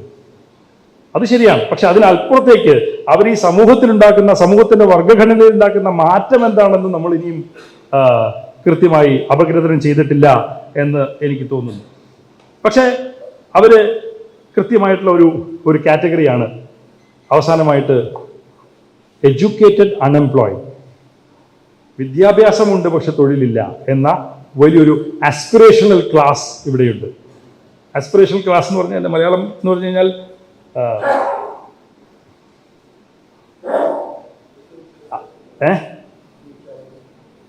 എൻ്റെ സഹായിക്കും. ആസ്പിറേഷണൽ ക്ലാസ്, ആസ്പിറേഷൻസ് ഉണ്ട്, ആഗ്രഹങ്ങളുണ്ട്, പക്ഷെ സാധിക്കുന്നില്ല. വ്യാമോഹമല്ല, മോഹം തന്നെയാണ്. അല്ലല്ല, മോഹം തന്നെയാണ്. മോഹമുണ്ട്, പക്ഷെ മോഹം അങ്ങോട്ട് ഫലവത്താവുന്നില്ല. മാർക്സ് പണ്ട് പറഞ്ഞ പോലെ, ഈ മാർക്സ് ഇന്ത്യയെ കുറിച്ച് പറഞ്ഞിട്ടുണ്ട്. അതായത് ഈ ബ്രിട്ടീഷുകാർ വന്നതിന് ശേഷം ഇന്ത്യയിൽ പഴയത് നശിച്ചുപോയി, എന്നാൽ പുതിയതൊന്നും ഉണ്ടായില്ല. പഴയതിനും നശിച്ചുപോയ പഴയത്, ഉണ്ടാവാത്ത പുതിയത്, ഇതിനിടയിൽപ്പെട്ട് ഉഴലുന്ന ഒരു പാവപ്പെട്ടവനാണ് ഇന്ത്യയിലെ പൗരൻ എന്ന് മാർക്സ്. പ്രത്യാശയുണ്ട്, പക്ഷെ പ്രത്യാശ പലപ്പോഴും നിരാശയിലേക്ക് മാറുമ്പോൾ ഉണ്ടാകുന്ന ഒരു പ്രതിലോമകരമായിട്ടുള്ള അതിൻ്റെ മോഹം നൈരാശ്യമാകുമ്പോൾ കൂടുതൽ അപകടകരമാവുകയാണ് ചെയ്യുക. ആ അപകടകര ആവുന്നതിൻ്റെ പ്രശ്നമാണ് ഞാനിവിടെ സൂചിപ്പിച്ചത്. ആ അരക്ഷിതരായിട്ടുള്ളൊരു വിദ്യാഭ്യാസമുള്ള ഒരു കൂട്ടം അതിവിടെ ഉണ്ട്. അവരെന്ത് ചെയ്യണമെന്ന് നമുക്കും അറിയില്ല. അത് കേരളത്തിലെ വേറൊരു വർഗം എന്നൊരു ഉൽപാദന ഉപാധികളുമായിട്ടുള്ള ബന്ധം എന്ന രൂപത്തിലല്ല ഞാൻ വർഗം എന്ന പദം ഇവിടെ ഉപയോഗിക്കുന്നത്, വളരെ ലൂസായിട്ട് ഉപയോഗിക്കുക. അപ്പൊ കേരളത്തിൽ മാറി വരുന്ന വർഗഘടന എന്ത്? അതിന്റെ അടിസ്ഥാനമായിട്ടല്ലേ ഒരു വർഗ ബന്ധങ്ങളിൽ അടിസ്ഥാനപ്പെടുത്തിയൊരു പാർട്ടി അതിന്റെ പ്രസ്ഥാനം, അതിന്റെ രാഷ്ട്രീയം രൂപപ്പെടുത്തേണ്ടത്?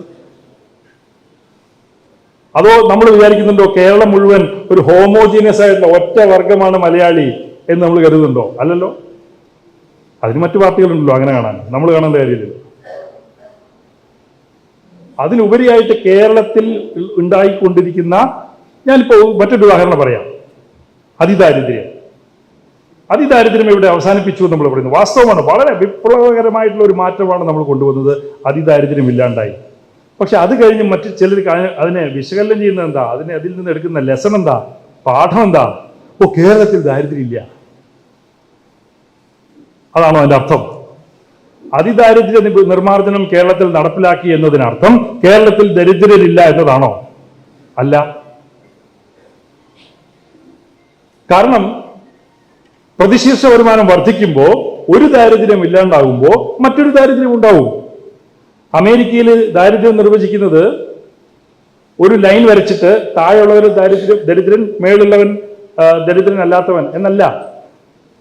മറിച്ച് അവിടെ എടുക്കുന്നത് ഒരു കേവലമായിട്ടുള്ള ഒരു ലൈനല്ല, മറിച്ച് ആപേക്ഷികമായിട്ടുള്ള ഒരു ലൈനാണ്.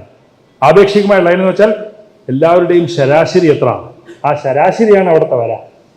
ആ ശരാശരി എടുത്ത് വര വരയ്ക്കുമ്പോൾ അതിന് താഴെ എപ്പോഴും ആൾക്കാരുണ്ടാവും.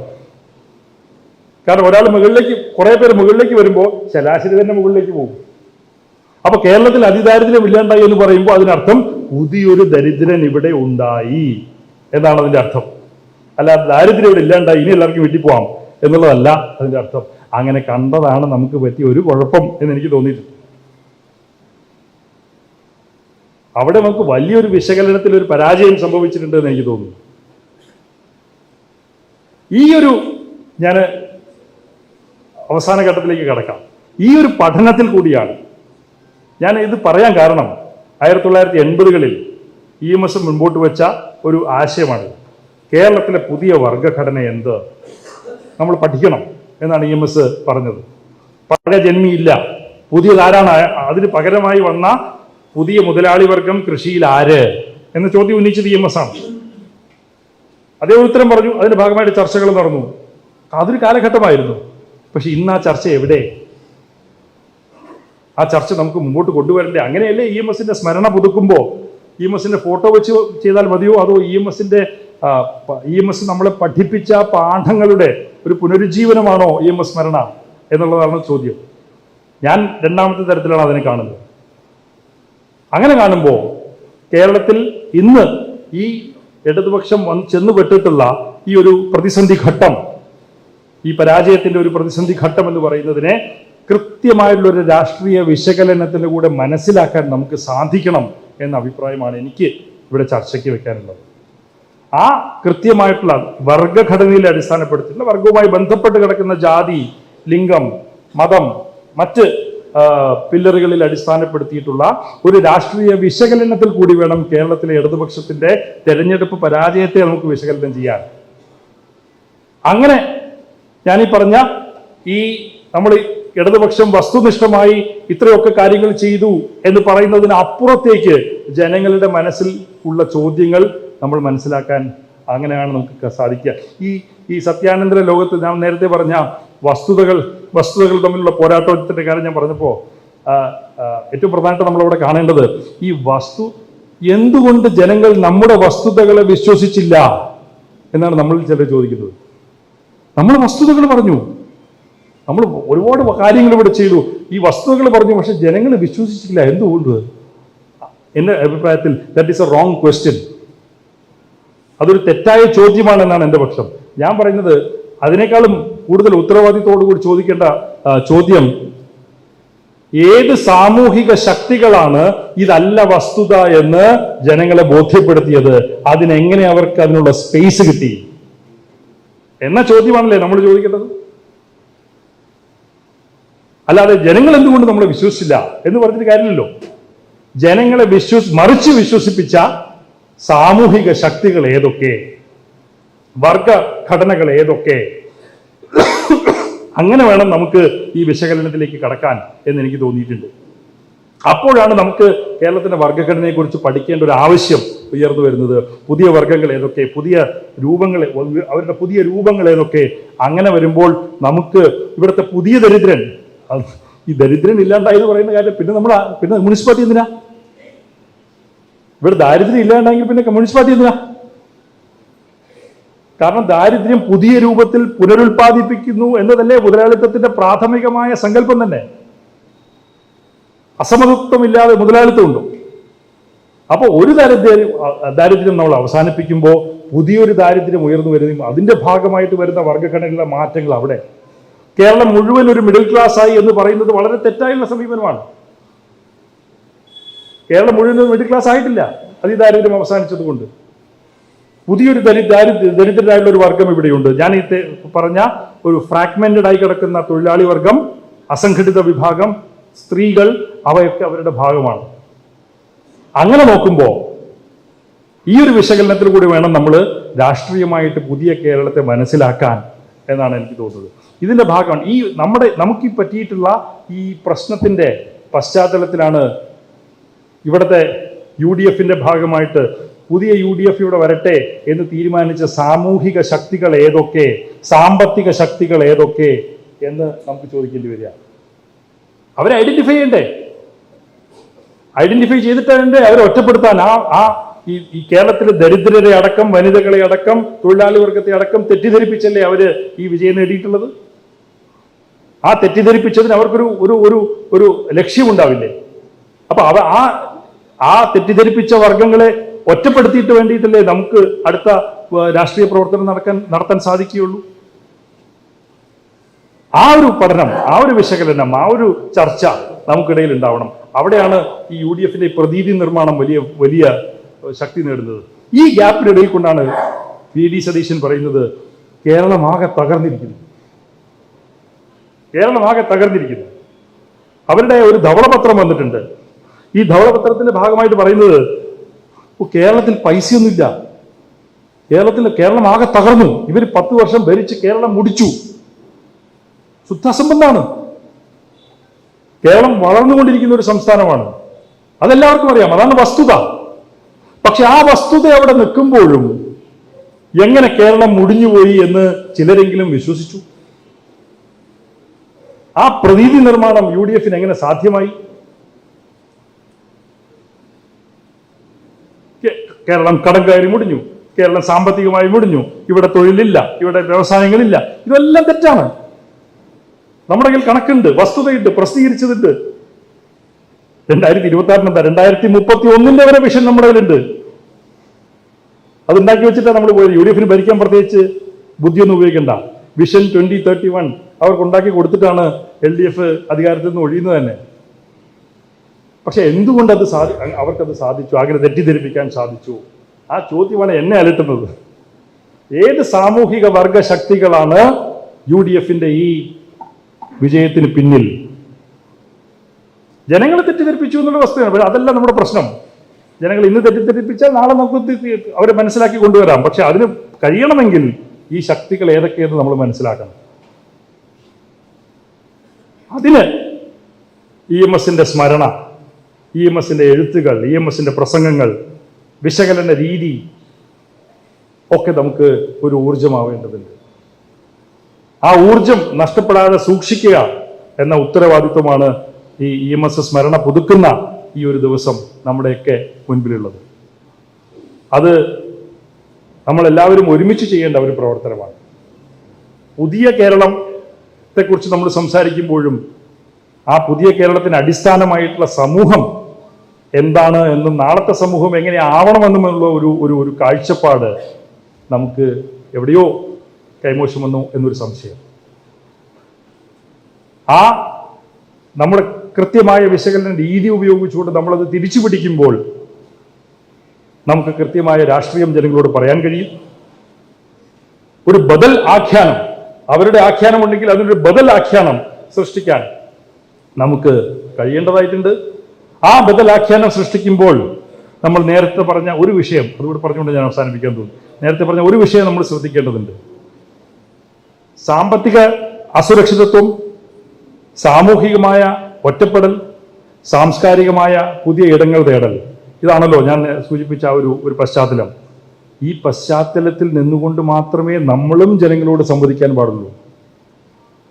ഇതിനൊക്കെ അപ്പുറത്ത് മറ്റെന്തോ ഒരു മെറ്റാഫിസിക്കൽ ലെവലിൽ നിന്നുകൊണ്ടുള്ള ഒരു സംഭാഷണം ജനങ്ങളുമായിട്ട് സാധ്യമല്ല ഇന്നത്തെ കാലത്ത്. അപ്പൊ നമ്മളുടെ സംഭാഷണത്തിലും നമ്മുടെ മെസ്സേജിങ്ങിലും നമ്മുടെ റെപ്രസെന്റേഷനിലും നമ്മുടെ ഇമേജിങ്ങിലും ഒക്കെ മാറ്റങ്ങൾ വരേണ്ടത് പ്രധാനപ്പെട്ടതാണ്. അത് മറ്റൊരു ചർച്ചയാണ്. ഇവിടെ ഇന്ന് ചർച്ച ചെയ്ത് തീർക്കാൻ പറ്റുന്ന ഒരു വിഷയമല്ല. പക്ഷേ അത്തരത്തിലുള്ളൊരു പുതിയ ഇടപെടൽ ജനങ്ങളുമായി നടത്തിക്കൊണ്ട്, മറ്റ് പാർട്ടികളെ പോലെയല്ല ഇടതുപക്ഷ പാർട്ടികളും കമ്മ്യൂണിസ്റ്റ് പാർട്ടികളും, ഒരു പ്രതിസന്ധിയിൽ നിന്ന് അവരൊരു പ്രതിസന്ധിയിലേക്ക് തള്ളിവിട്ടാൽ വലിയ കുഴപ്പമാണ്. കാരണം അവരുടെ ഒരു ബൗൺസിങ് ബാക്ക് എന്ന് പറയുന്നത് വലിയ ശക്തിയോടുള്ള ഒരു ബൗൺസിങ് ബാക്ക് ആയിരിക്കും കമ്മ്യൂണിസ്റ്റ് പാർട്ടികൾ നടത്തുക. അത് ബംഗാളിൽ അതിൻ്റെ ചില അനുരണനങ്ങൾ ഇപ്പോൾ തന്നെ നമുക്ക് കാണാം. ബംഗാളിൽ സകലമാന ആളുകളെയും തെറ്റിദ്ധരിപ്പിച്ചുകൊണ്ടാണ് TMC അധികാരത്തിൽ വന്നത്. സിംഗൂരിന്റെ നന്ദിഗ്രാമിന്റെ കള്ളത്തരങ്ങൾ പറഞ്ഞുകൊണ്ട് ജനങ്ങളെ തെറ്റിദ്ധരിപ്പിച്ചു. അവിടുത്തെ സാമൂഹ്യ സാഹചര്യങ്ങളെക്കുറിച്ച് മുസ്ലിങ്ങളെ തെറ്റിദ്ധരിപ്പിച്ചു. അങ്ങനെയാണ് TMC അവിടെ വളർന്നു വന്നത്. അന്നേ CPM പറഞ്ഞു, this is A B team of the BJP. ഇത് BJPയുടെ ബി ടീമാണ് എന്ന് അന്ന് തന്നെ ഇടതുപക്ഷം ബംഗാളിൽ പറഞ്ഞു. അച്ചട്ടായി 12 വർഷം കഴിഞ്ഞപ്പോൾ TMC പിളർന്നു, രണ്ടായി. അതിൻ്റെ ഒരു ഭാഗം BJPയുടെ കൂടെ പോകുന്നു. അങ്ങനെ ഇന്ത്യയുടെ ഉൽപ്പതിഷ്ണുക്കളുടെ നാട്, ഇന്ന് ബംഗാൾ എന്ത് ചിന്തിക്കുന്നു, നാളെ ഇന്ത്യ അത് ചിന്തിക്കും എന്ന് പറഞ്ഞിരുന്ന നാട്ടിൽ BJP ഇന്ന് അധികാരത്തിൽ വന്നിരിക്കുന്നു. പക്ഷെ അവിടെ ഇന്ന് പ്രധാനപ്പെട്ട പ്രതിപക്ഷം ഇടതുപക്ഷമാണ്. ഒരു മടങ്ങിവരവ് അടുത്ത വർഷങ്ങളിൽ സാധ്യമാകുമെന്ന് തന്നെയാണ് നമുക്ക് അവിടെ കാണാൻ കഴിയുക. അപ്പൊ പിന്നെ കേരളത്തിൽ അതിശക്തമായ വർഗ സംഘടനകളും പാർട്ടിയുമുള്ള കേരളത്തിൽ അതിന് പറയേണ്ടതുണ്ട്. പക്ഷേ ജനങ്ങളുമായിട്ടുള്ള ഒരു പുതിയ സംവേദന രീതി ജനങ്ങളുമായിട്ടുള്ള ഒരു പുതിയ രാഷ്ട്രീയ ചർച്ചയുടെ പശ്ചാത്തലം ഒരുക്കേണ്ടത് ഒരു പ്രധാനപ്പെട്ട ഉത്തരവാദിത്വമാണ് എന്നെനിക്ക് തോന്നുന്നു. അതുകൊണ്ട് തന്നെ EMS സ്മരിക്കുന്ന ഈ ഒരു ദിവസം അത്തരത്തിലുള്ളൊരു മാർക്സിസ്റ്റ് ഇടതുപക്ഷ വിശകലന രീതിക്ക് നമുക്ക് അവസരം ഒരുങ്ങട്ടെ എന്ന് എല്ലാവർക്കും കൂട്ടായി ഒരു പ്രതിജ്ഞ എടുത്തുകൊണ്ട് നമുക്ക് ഇന്നത്തെ ദിവസം മുമ്പോട്ട് നീക്കാം. എല്ലാവർക്കും നന്ദി, നമസ്കാരം.